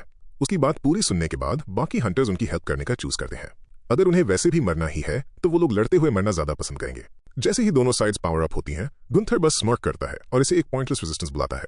वो कहता है कि कुछ चेंज नहीं होगा, नॉर्थ आर्मी गिल्ड का प्लान चलेगा। फिर गुंथर अपना वेपन ऊपर उठाता है और उस मॉन्स्टर का नाम चिल्लाता है। ये किसी कमान की तरह काम करता है और रिवर वर्म नदी का पानी चूसना शुरू कर देता है। काफी पानी अंदर लेने के बाद वो उस पानी को आसमान में ब्लास्ट कर देता है और पूरे बैटलफील्ड पर बारिश होने लगती है। ली जोंग योंग तुरंत समझ जाता है कि गुंथर ने क्या किया। उसने रिवर वर्म का यूज बैटलफील्ड को अपने फेवर में रीशेप करने के लिए किया, इसलिए वो अपनी नजरें सीधा गुंथर पर टिका लेता है। वो जानता था कि गुंथर इस रेड का hero the war king Gunther बनना चाहता है। जैसे ही ली जोंग योंग फाइट के लिए रेडी होता है, वो सोचता है कि आज बिना रेस्ट किए उसने जो पावर गेन की है क्या वो काफी होगी। गुंथर वापस घूरता है और ली जोंग योंग की अजीब फायर पर कमेंट करता है। इस तेज बारिश में भी वो आग बुझ नहीं रही थी। Lee Jong Yong finally charge करने का डिसाइड करता है। उसको सीधे हेड ऑन फेस करने के अलावा और कोई रास्ता नहीं था, लेकिन गुंथर कोई कमजोर ओपोनेंट नहीं था। वो अटैक को ब्लॉक कर लेता है, पर कुछ अजीब था। ली जोंग योंग की rule over fire direct hit के बिना भी गुंथर को हर्ट कर रही थी। जैसे ही उसने ये नोटिस किया, ली जोंग योंग मुस्कुरा देता है। उसे फाइनली उसकी वीकनेस दिख गई थी और वो उस पर लगातार अटैक्स की झड़ी लगा देता है। गुंथर अब बस खुद को डिफेंड कर पा रहा था और ली जोंग योंग इस चीज का फायदा उठाते हुए उसे एक हैवी स्विंग के साथ दूर स्मैश कर देता है। जैसे ही गुंथर हवा में उड़ता है उसकी बॉडी कांपने लगती है। उसे समझ नहीं आ रहा था कि ये किस तरह की ट्रिक है। वो लोग रिवरसाइड के पास लड़ रहे थे जहां उसकी ए रैंक पावर्स को बहुत ज्यादा बूस्ट मिलना चाहिए था और फिर भी ये रुकी उसे पीट रहा था। ली जोंग योंग उसे बताता है कि जब उसने पहली बार गेट में एंटर किया था तो वो सच में वीक था। गुंथर अपना आपा खो बैठता है, पूछता है कि क्या किसी स्पॉन्सर ने उसे इतने कम टाइम में कोई बहुत बड़ा पावर अप दे दिया। ली जोंग योंग कहता है नहीं। जब गुंथर अपने आदमियों के साथ पीछे छुपा बैठा था तो वो फ्रंट लाइन पर खड़ा रहा और मॉन्स्टर्स को हंट करके और भी स्ट्रांग हो गया। ये बात गुंथर को और भी ज्यादा कंफ्यूज कर देती है और वो पूछता है कि उसके कहने का क्या मतलब है। ली जोंग योंग कहता है कि अगर वो एक्सप्लेन कर भी दे तब भी गुंथर को समझ नहीं आएगा और इससे वैसे भी कोई फर्क नहीं पड़ता क्योंकि वो अब यहां मरने वाला है। ली जोंग योंग अपना स्टांस वापस लेता है पर गुंथर जानता था कि वो डायरेक्ट फाइट में नहीं जीत सकता, इसलिए वो रिवर वर्म को उसकी प्रोटेक्ट करने का ऑर्डर देता है और वो तेजी से उनके बीच में आ जाता है। गुंथर हंसता है और कहता है कि ली जोंग योंग सिर्फ इसलिए हवा में उड़ रहा है क्योंकि उसे स्पॉन्सर किया गया है, पर उसने भी उस मिस्टीरियस इंसान से पावर रिसीव की है, एक ऐसी पावर जो ली जोंग योंग की इमेजिनेशन से भी परे है। वो कसम खाता है कि वो उसे सिखाएगा और उस इंसान की ग्रेटनेस दिखाएगा, पर वर्म अचानक इतनी तेजी से अटैक करता है कि Lee Jong Yong off guard हो जाता है। वो नोटिस करता है कि मॉन्स्टर गुंथर को ठीक वैसे ही प्रोटेक्ट कर रहा है जैसे वो अपने बच्चों को करता है। जैसे ही वर्म गुंथर के पीछे आता है ली जोंग योंग को अपनी ओपनिंग दिख जाती है। बिना एक सेकंड वेस्ट किए वो अपनी टॉप स्पीड पर आगे दौड़ता है और गुंथर को पूरी तरह सरप्राइज कर देता है। कहीं और बैटलफील्ड पर उस अफरातफरी के बीच मिन चांग और चो यांगसू भी फाइट कर रहे थे। दोनों में से कोई भी खुद को रोक नहीं रहा था, दोनों एक दूसरे को मारने की कोशिश कर रहे थे। जब उनके क्लैश से धूल का एक बादल सा उड़ता है तो यांगसू उसके क्लोज आने के लिए इसका यूज करता है। वो मिन चांग से कहता है कि वो अभी भी अपने घुटनों पर गिर के भीख मांग सकती है और वो उसकी जान बख्श देगा। वो पूछता है कि क्या उसे सच में लगता है कि ली जोंग योंग गुंथर को हरा पाएगा और इंसिस्ट करता है कि आखिर में नॉर्थ आर्मी गिल्ड ही खड़ी रहेगी, पर मिन चांग झुकने वालों में से नहीं थी। वो पूछती है कि उसे आखिर क्या हो गया है, क्या वो और उसका भाई उस कसम को भूल गए हैं जो उन्होंने मिलकर इंसानियत को प्रोटेक्ट करने के लिए खाई थी। वो ये क्वेश्चन सीधा उस पर फेंकती है जबकि वो फाइट करते रहते हैं, अपनी हर एक स्ट्राइक में अपनी फीलिंग्स डालते हुए। वो एक दूसरे को सांस लेने का थोड़ा सा भी रूम दिए बिना बार बार टकराते हैं। वापस माउंटेन के पास रिवर वर्म शांति से खड़ा हुआ था और उसकी आंखें ब्लू ग्लो कर रही थीं, जबकि ली जोंग योंग और गुंथर वहां कहीं दिखाई नहीं दे रहे थे। ऐसा इसलिए था क्योंकि ली जोंग योंग ने एक डेस्परेट मूव खेला था और खुद को और गुंथर दोनों को उस वर्म के पेट के अंदर फोर्स कर दिया था। गुंथर जिसे पसीने छूट रहे थे ऐसी अजीब चीज ट्राई करने के लिए उसे पागल बुलाता है, पर ली जोंग योंग उसकी बात काट देता है और कहता है कि शुरू से यही उसका प्लान था। वो वेट कर रहा था कि रिवर वर्म कब गुंथर को निगले। जब एक रिवर वर्म अपने बच्चों को इस तरह प्रोटेक्ट करता है तो वो उन्हें अपनी बॉडी के अंदर सेफ रखने के लिए निगल लेता है, और चाहे स्पीशीज कोई भी हो वर्म्स अंदर से कंप्लीटली ड्राई होते हैं। ये अजीब सी नॉलेज सच में बहुत मैटर कर रही थी। ली जोंग योंग क्लियरली इसके लिए प्रिपेयर्ड होकर आया था। वो वर्म के इनर फ्लैश में अपनी स्पीयर घुसा देता है और अपनी फ्लेम्स रिलीज कर देता है। वो एक्सप्लेन करता है कि वर्म के स्टमक के अंदर रिवरसाइड की पावर जो गुंथर को उसके स्पॉन्सर से मिली थी वो आधी रह जाएगी, जबकि उसकी खुद की फायर कंट्रोल और भी कहीं ज्यादा स्ट्रांग हो जाएगी। फिर सिस्टम मैसेजेस अपीयर होते हैं। Muspel spear has absorbed the flame, its fire resistance is temporarily increased, its attack power rises as well. इसकी वजह से रिवर वर्म अंदर से जलना शुरू हो जाता है, दर्द से तड़पते हुए जब उसके मुंह और बॉडी से आग बाहर फूटने लगती है। बाहर खड़े हंटर्स ये नजारा देखकर पूरी तरह स्टंट थे और लड़ना छोड़कर उस मॉन्स्टर को देखने लग जाते हैं। वापस अंदर गुंथर फायर से घिरा हुआ था। हर तरफ से फंसकर और भागने की कोई जगह ना होने की वजह से वो डिस्पेयर में डूब जाता है। उसके दिमाग में ये नहीं हो सकता, वो एक किंग बनने के लिए पैदा हुआ था। उसका चेहरा पैनिक से भर जाता है जैसे ही उसे रियलाइज होता है कि उसके सारे प्लान्स, सपने और होप्स बिखर रहे हैं। गुस्से में आकर वो ली जोंग योंग की तरफ चार्ज करता है और चिल्लाता है कि वो आखिर है कौन। ली जोंग योंग पीछे नहीं हटता, वो उस बात को वहीं खत्म कर देता है। अपनी स्पीयर को सीधा गुंथर की बॉडी के आर पार करके उसे उस वर्म के अंदर ही जिंदा जला डालता है। फाइट खत्म होने के साथ ली जोंग योंग को आखिरकार लगता है कि वो अब ठीक से सांस ले सकता है, पर तभी उसका सोल कलेक्टिंग अवतार अचानक एक्टिवेट हो जाता है। एक मैसेज आता है कि उसने एक हीरो की सोल गुंथर को अंदर ले लिया है और उसका ब्रेसलेट ग्लो करने लगता है। ये कंफर्म कर देता है कि ली जोंग योंग का शक सही था। उस अवतार को मॉन्स्टर्स की सोल्स नहीं चाहिए थी, इसे ह्यूमन सोल्स चाहिए थे, और वो भी कोई आम ह्यूमन नहीं, सिर्फ वो जो बार बार स्ट्रॉन्गर होते गए जिन्हें हीरोज कहा जाता था। फिर और मैसेजेस आते हैं, the ruler of riverside has fallen, और उस स्पॉन्सर का सारा सपोर्ट कट ऑफ कर दिया गया है। ली जोंग योंग स्टन रह जाता है। क्या गुंथर का स्पॉन्सर भी मारा गया? वो सोचता है कि क्या हंटर को मारने से उसका स्पॉन्सर भी मर जाता है, पर डीमन किंग की बुक कहती थी कि स्पॉन्सर्स कभी नहीं मरते। तभी एक ब्लैक पोर्टल ओपन होता है और लाल आंखों वाला एक डरावना कौवा उड़कर बाहर आता है। जब ली जोंग योंग उसे नोटिस करता है तो वो क्रो बोलना शुरू करता है। वो पक्षी कहता है कि उसने अभी तक गुंथर के उस आखिरी सवाल का जवाब नहीं दिया है। ये सुनकर वो पॉज लेता है। उसे रियलाइज होता है कि ये पहला हंटर है जिसे उसने मारा है, ना कि कोई मॉन्स्टर। वो जानता था कि वो डीमन किंग के रास्ते पर चल रहा है, किसी पीसफुल इंसान के रास्ते पर नहीं, पर उसे इससे भी आगे जाना था, इसलिए वो अपना माइंड मेकअप कर लेता है। इस दुनिया को चेंज करने के लिए वो कोई भी शर्म या पाप सहने को तैयार है। वो डीमन किंग से भी आगे जाएगा। फिर वो उस क्रो को जवाब देता है, खुद को द डीमन गॉड बुलाते हुए। ये सुनकर द स्काई ऑफ अपोकलिप्स उसकी चॉइस एक्सेप्ट कर लेता है और वो कौवा काफी खुश लगता है। वो कहता है कि उसका जवाब काफी इंटरेस्टिंग था और प्रॉमिस करता है कि वो जल्द ही दोबारा मिलेंगे। फिर वो वहां से चला जाता है। ली जोंग योंग उसे अपने मास्टर को सब कुछ रिपोर्ट करने को कहता है। थोड़ी ही देर बाद रिवर वर्म भी मर जाता है। इससे मैसेजेस की एक और बार ट्रिगर हो जाती है। Greatest contribution, essence of water और रिवर वर्म को हंट करने और रिवर को कॉन्कर करने की अचीवमेंट्स। वो लेवल अप होता है और फिर वहीं ढेर हो जाता है क्योंकि उसकी बॉडी अभी भी जल रही थी। हंटर्स फाइट करना रोक देते हैं और उस मॉन्स्टर की कॉप्स को घूरते हैं, ये देखने का वेट करते हुए कि आखिर जिंदा कौन बचा। फिर ली जोंग योंग मिस्ट से बाहर आता है एज अ विनर, जिसे देखकर बाकी लोग उसकी प्रेज से वाइल्ड हो जाते हैं। पर हर कोई खुश नहीं था। मिन चांग उसे आवाज लगाती है क्योंकि चो यांगसू भागते हुए उसकी तरफ आ रहा था। अपने भाई के हारने से बौखलाकर वो कूदता है और अंधे गुस्से में ली जोंग योंग पर अटैक कर देता है, अपने भाई के साथ जो कुछ भी हुआ उसका ब्लेम उस पर डालते हुए और कहते हुए कि उसने सब कुछ रूइन कर दिया। वो उनके सारे प्लान्स और एफर्ट्स के बारे में चिल्लाता है। उसका ब्लो इतना हैवी था कि ली जोंग योंग भी पीछे हटने लगता है। पर जब यांगसू दोबारा स्विंग करता है तो ली जोंग योंग को एक ओपनिंग दिख जाती है और वो काउंटर करता है। वो अपनी शील्ड जोर से यांगसू के स्टमक में मारता है और उसे हवा में उड़ा देता है। रिजल्ट में यांगसू जाकर पहाड़ की दीवार से टकराता है, पर वो अभी भी आगे बढ़ने की कोशिश करता है। एक बार फिर वो खुद को फाइट करने के लिए वापस उठाता है, पर ली जोंग योंग उसे ऐसा करने नहीं देता। एक ही इंस्टेंट में वो उसके पास पहुंचता है और अपनी स्पीयर सीधा यांगसू के हेड पर एम करता है। तब जाकर यांगसू को समझ आता है कि वो मौत के कितना करीब है और आखिरकार वो शांत पड़ जाता है। ली जोंग योंग बोलना शुरू करता है और कहता है कि हंटर्स को पावर इस क्राइसिस में ह्यूमैनिटी को प्रोटेक्ट करने के लिए दी गई थी। यांगसू और उसके भाई जैसे लोग जो वीक सिविलियंस का शिकार करते हैं वो हंटर्स कहलाने के बिल्कुल भी लायक नहीं है। यांगसू गुस्से से जल रहा था, पर उसकी गर्दन पर रखी जलती हुई स्पीयर की वजह से वो हिल तक नहीं सकता था। फिर भी ली जोंग योंग आज काफी लोगों को मरते हुए देख चुका था। वो और कोई पॉइंटलेस ब्लडशेड नहीं चाहता था, इसलिए वो वहां से मुड़ जाता है और यांगसू से पछतावे के साथ जीने को कहता है। पर यांगसू बदलने वालों में से नहीं था। ली जोंग योंग की पीठ देखकर वो सोचता है कि यही उसका चांस है। जिस मोमेंट ली जोंग योंग मुड़ता है, यांगसू ऊपर देखता है। अपनी आंखों में एक कोल्ड लुक के साथ वो अपनी इन्वेंट्री से एक वेपन निकालता है और उसे पीठ में स्टैब करने की कोशिश करता है। ली जोंग योंग पूरी तरह ओपन था, पर स्ट्राइक लैंड होने से ठीक पहले मिन चांग अपीयर हो जाती है। वो उनके बीच में आती है और यांगसू को एक ही स्लैश से काट डालती है। आखिरकार उन शैतान भाइयों को अपने किए की सजा मिल ही गई। किसी ऐसे के हाथों काटे जाने पर जिसे वो कभी अपना दोस्त कहता था। यांगसू पूछता है कि वो ऐसा कैसे कर सकती थी, पर इससे पहले कि वो बात पूरी कर पाता वो जमीन पर गिर जाता है और वहीं ढेर हो जाता है। सोल कलेक्टिंग अवतार एक और हीरो की सोल अब्सॉर्ब कर लेता है। इस बीच ली जोंग योंग मिन चांग से पूछता है कि क्या वो ठीक है, पर क्लियरली वो ठीक नहीं थी। वो गुंथर और यांगसू को पहले ना रोक पाने के लिए खुद को ब्लेम करती है और कहती है कि शायद इस ट्रेजेडी को रोका जा सकता था। पर ली जोंग योंग उसे बताता है कि वो उन दोनों जैसी नहीं है, इसलिए उनके पाप उसके नहीं है। फिर भी मिन चांग ये एक्सेप्ट नहीं करती। उसको लगता था कि अब सब खत्म हो चुका है। वो कसम खाती है कि वो अब दोबारा कभी तलवार नहीं उठाएगी और नॉर्थ आर्मी गिल्ड के पापों के पछतावे में अपनी जिंदगी गुजारेगी। फिर वो मुड़ती है और वहां से निकल जाती है। ली जोंग योंग उसकी इन बातों से थोड़ा परेशान हो जाता है। वो सोचता है कि क्या वो सच में क्विट करने का प्लान बना रही है, पर उसके दिमाग में एक बात क्लियर थी कि वो किसी भी तरह उसे हमेशा के लिए ऐसे टूटा हुआ नहीं छोड़ेगा। हालांकि अभी के लिए वो बस उसे जाते हुए देख सकता था। और सब कुछ खत्म होने के बाद सर्वाइविंग हंटर्स गेट की एग्जिट की तरफ बढ़ते हैं, जहां रिपोर्टर्स और कैमरास की भीड़ उनका वेट कर रही थी। जैसे ही एसोसिएशन के गार्ड्स उन्हें पीछे रोकते हैं, रिपोर्टर्स नोटिस करते हैं कि गुंथर और यांगसू वहां नहीं थे। वो बाकी बचे हुए नॉर्थ आर्मी गिल्ड के मेंबर्स को पीछे खड़ा देखते हैं, जिससे ये क्लियर हो जाता है कि सामने खड़े उस आदमी ने ही इस रेड को लीड किया होगा। और क्योंकि उसका फेस और नाम अभी तक अननोन था, ये एक बहुत बड़ी न्यूज थी। इसलिए हर कोई जोर जोर से क्वेश्चंस पूछने लगता है कि आखिर अंदर क्या हुआ और उन्हें जीत तक कौन ले गया। तभी सियोंग यू ली जोंग योंग के पीछे आता है और उसके कंधे पर हाथ रखता है। वो रिपोर्टर से कहता है, ये आदमी वही रूमर्ड सी रैंक सुपर रुकी है। ये सुनकर रिपोर्टर्स खुशी से पागल हो जाते हैं। न सिर्फ ये सुपर रुकी का पहला पब्लिक रिवील था, बल्कि फेमस ली गिल्ड का लीडर सियोंग जियू भी उसे ओपनली जानता था। फिर भी सियोंग जियू अभी रुका नहीं था। वो कहता है कि हंटर्स अभी एक नरक जैसे गेट से वापस आए हैं और उन्हें रिकवर होने के लिए टाइम चाहिए। उसके अकॉर्डिंग हर किसी को सर्वाइवर्स की रिस्पेक्ट करनी चाहिए और उन ब्रेव लोगों के लिए शोक मनाना चाहिए जो वापस नहीं आ सके। उसके इन वर्ड से पूरी भीड़ तालियां बजाने लगती है, जिससे उन हंटर्स को कंफर्ट का एक छोटा सा पल मिल जाता है। लेकिन यहाँ सेलिब्रेट करने जैसा कुछ नहीं था। ये एक ऐसा गेट था जहां 110 लोग अंदर गए थे, पर उस स्पेशल गेट से सिर्फ 39 लोग ही जिंदा वापस आए।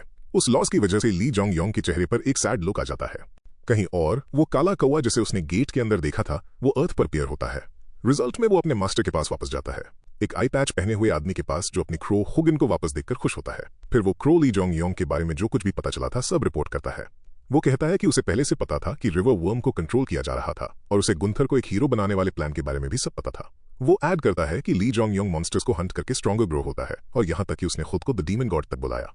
ये सब सुनने के बाद वो आई पैच वाला आदमी डिसाइड करता है कि वो लिन रिवर गेट के सर्वाइवर से खुद मिलेगा, ताकि उसे एग्जैक्टली पता चल सके कि वहां क्या हुआ था। और वो अपने असिस्टेंट को ये मीटिंग अरेंज करने को कहता है। पर बस इतना ही नहीं, वो ये भी कहता है कि नॉर्थ आर्मी गिल्ड अब किसी काम की नहीं रही और उसे तुरंत मिटा देना चाहिए। असिस्टेंट अग्री करता है और कहता है कि वो इसे मीडिया के थ्रू हैंडल कर लेगा। बाद में मिन चांग नॉर्थ आर्मी गिल्ड के हेडक्वार्टर्स विजिट करती है, या जो कभी हुआ करता था। जैसे ही वो अंदर जाती है, उसे पुरानी यादें घेर लेती हैं। उसे वो जगह लोगों और गुंथर की आवाज से भरी हुई याद आती है और अब वहां का खालीपन उसे विजिबली सैड कर देता है। वो एडमिट करती है कि वो एक हंटर बनकर थक चुकी है। तभी गिल्ड के कुछ फॉर्मर मेंबर्स उसके पास आते हैं। वो उसे कहते हैं कि उसने कुछ गलत नहीं किया, यांगसू और गुंथर ने बस अपने किए की सजा पाई है, पर वो वहां नहीं रुकते। वो उसके सामने बो करते हैं और उससे गिव अप ना करने की भीख मांगते हैं। एक मेंबर कहता है कि एक फादर होने के नाते वो ईमानदारी से जीना चाहता है और उनकी गिल्ड ने जो क्राइम्स किए हैं उनकी सजा भुगतने के लिए तैयार है। हाउएवर मिन चंग उनसे कहती है कि ये उनका बोझ नहीं है। गिल्ड की आखिरी कैप्टन होने के नाते वो कहती है कि पनिशमेंट सिर्फ उसकी है, उनकी नहीं। लेकिन फॉर्मर मेंबर्स इस बात पर पुशबैक करते हैं। वो कहते हैं कि कुछ ऐसा है जो उसे अभी भी नहीं पता। उनमें से एक एडमिट करता है कि वो लोग मर्डरर्स हैं और ये सुनकर मिन चंग पूरी तरह स्टन रह जाती है। कहीं और सियोंग जियू ली जोंगयोंग से मिलता है और सोडा पीते हुए वो पूछता है कि क्या रेड के बाद उसे रिपोर्टर्स के सामने एक्सपोज करना उसकी एक गलती थी। ली जोंगयोंग मना कर देता है। उल्टा उससे उसे फेमस होने में हेल्प ही मिली। उस इंसिडेंट के बाद से ली जोंगयोंग एक सुपरस्टार बन चुका है और ये बात सेंस भी मेक करती थी। एक रूकी का एक स्पेशल गेट क्लियर करना जो बी रैंक से ए रैंक पर जंप हो गया ये बिल्कुल अनहर्ड ऑफ बात थी। अब वो सभी न्यूज़पेपर्स और टीवी पर टॉप स्टोरी बन चुका था। एक फॉर्मर सी रैंक हंटर के ए रैंक बनने की न्यूज हर जगह फैल जाती है और लोग उसे एक अंडरडॉग बुलाने लगते हैं। पर सियोंग जियू को नहीं लगता कि ये टाइटल उस पर फिट बैठता है। उसके लिए ये नाम किसी ऐसे को मिलना चाहिए जो सच में लोगों को रिप्रेजेंट करता हो। ली जोंगयोंग इस बात का बुरा नहीं मानता। वो कहता है कि इस तरह का टाइटल शायद उसके जैसे हंटर पर सूट ना करे, स्पेशली जब उसकी अपनी कोई फैक्शन ना हो। फिर भी सियोंग जियू को रिलीफ फील होता है कि उसकी दखल अंदाजी ने उसके दोस्त के लिए कोई प्रॉब्लम क्रिएट नहीं की। फिर माहौल शिफ्ट होता है। ली जोंगयोंग डिसाइड करता है कि अब उसके नेक्स्ट मूव के बारे में बात करने का टाइम आ गया है। तो वो पूछता है कि सियोंग जियू को कैसे पता चला। सियोंग जियू कंफ्यूज हो जाता है और पूछता है कि उसका क्या मतलब है। ली जोंगयोंग क्लैरिफाई करता है सियोंग जियू को कैसे पता चला कि वो हीरो मेकिंग को अपने फायदे के लिए यूज करने का प्लान बना रहा था। अपेरेंटली इस ईरा में ये टर्म एग्जिस्ट ही नहीं करती थी। यहाँ के लोगों को लगता है कि हीरोज किसी स्पॉन्सर की विल, किस्मत और टाइमिंग से राइज होते हैं, पर फ्यूचर से आए ली जोंगयोंग को ये सब बेहतर पता था। सियोंग जियू को मुश्किल से इस बात पर यकीन होता है। वो पूछता है कि क्या ली जोंगयोंग ये कहना चाहता है कि हीरोज बनाए जा सकते हैं, पर उसकी इस एक्टिंग से वो बेवकूफ नहीं बनने वाला था। ली जोंगयोंग कहता है कि सियोंग जियू पहले से जानता है कि उसका क्या मतलब है, क्योंकि वो एसगार्ड का हिस्सा है। जैसे ही वो ये कहता है, सियोंग जियू गुस्से से फट पड़ता है। उसकी आंखें ग्लो करने लगती हैं और एक गोल्डन ऑरा उसके आसपास लिपट जाता है। उसके अंदर से निकलने वाला प्रेशर इतना स्ट्रांग था कि पास के झूले तक हिलने लगते हैं और यहाँ तक कि वो मिस्टर आई पैच को भी दूर से फील होता है। वो उस ऑरा से ऑफ गार्ड हो जाता है और रियलाइज करता है कि कुछ इंटरेस्टिंग हो रहा है। वापस ली जोंगयोंग के पास आते हैं। वो भी इस अचानक आए प्रेशर से शॉक्ड था। सियोंग जियू उसे शांत होने को कहता है, फिर पूछने लगता है कि आखिर उसे ये सब पता कैसे चला। ली जोंगयोंग एक्सप्लेन करता है कि जिस मोमेंट वो मिले थे उसे उसी वक्त लग गया था कि सियोंग जियू एसगार्ड के साथ है। इसलिए वो पूछता है कि सियोंग जियू क्यों ऐसे एक्ट करता रहा जैसे उसे प्लान समझ आ रहा हो, और यहां तक कि उसने उसकी हेल्प भी की। एनीवे, सियोंग जियू कहता है कि उसे अपने सस्पिशंस थे। ली जोंगयोंग की ग्रोथ बहुत तेजी से हो रही थी और उसके सोचने का तरीका ये क्लियर कर देता था कि वो ऐसी चीजें जानता है जो दूसरे नहीं जानते।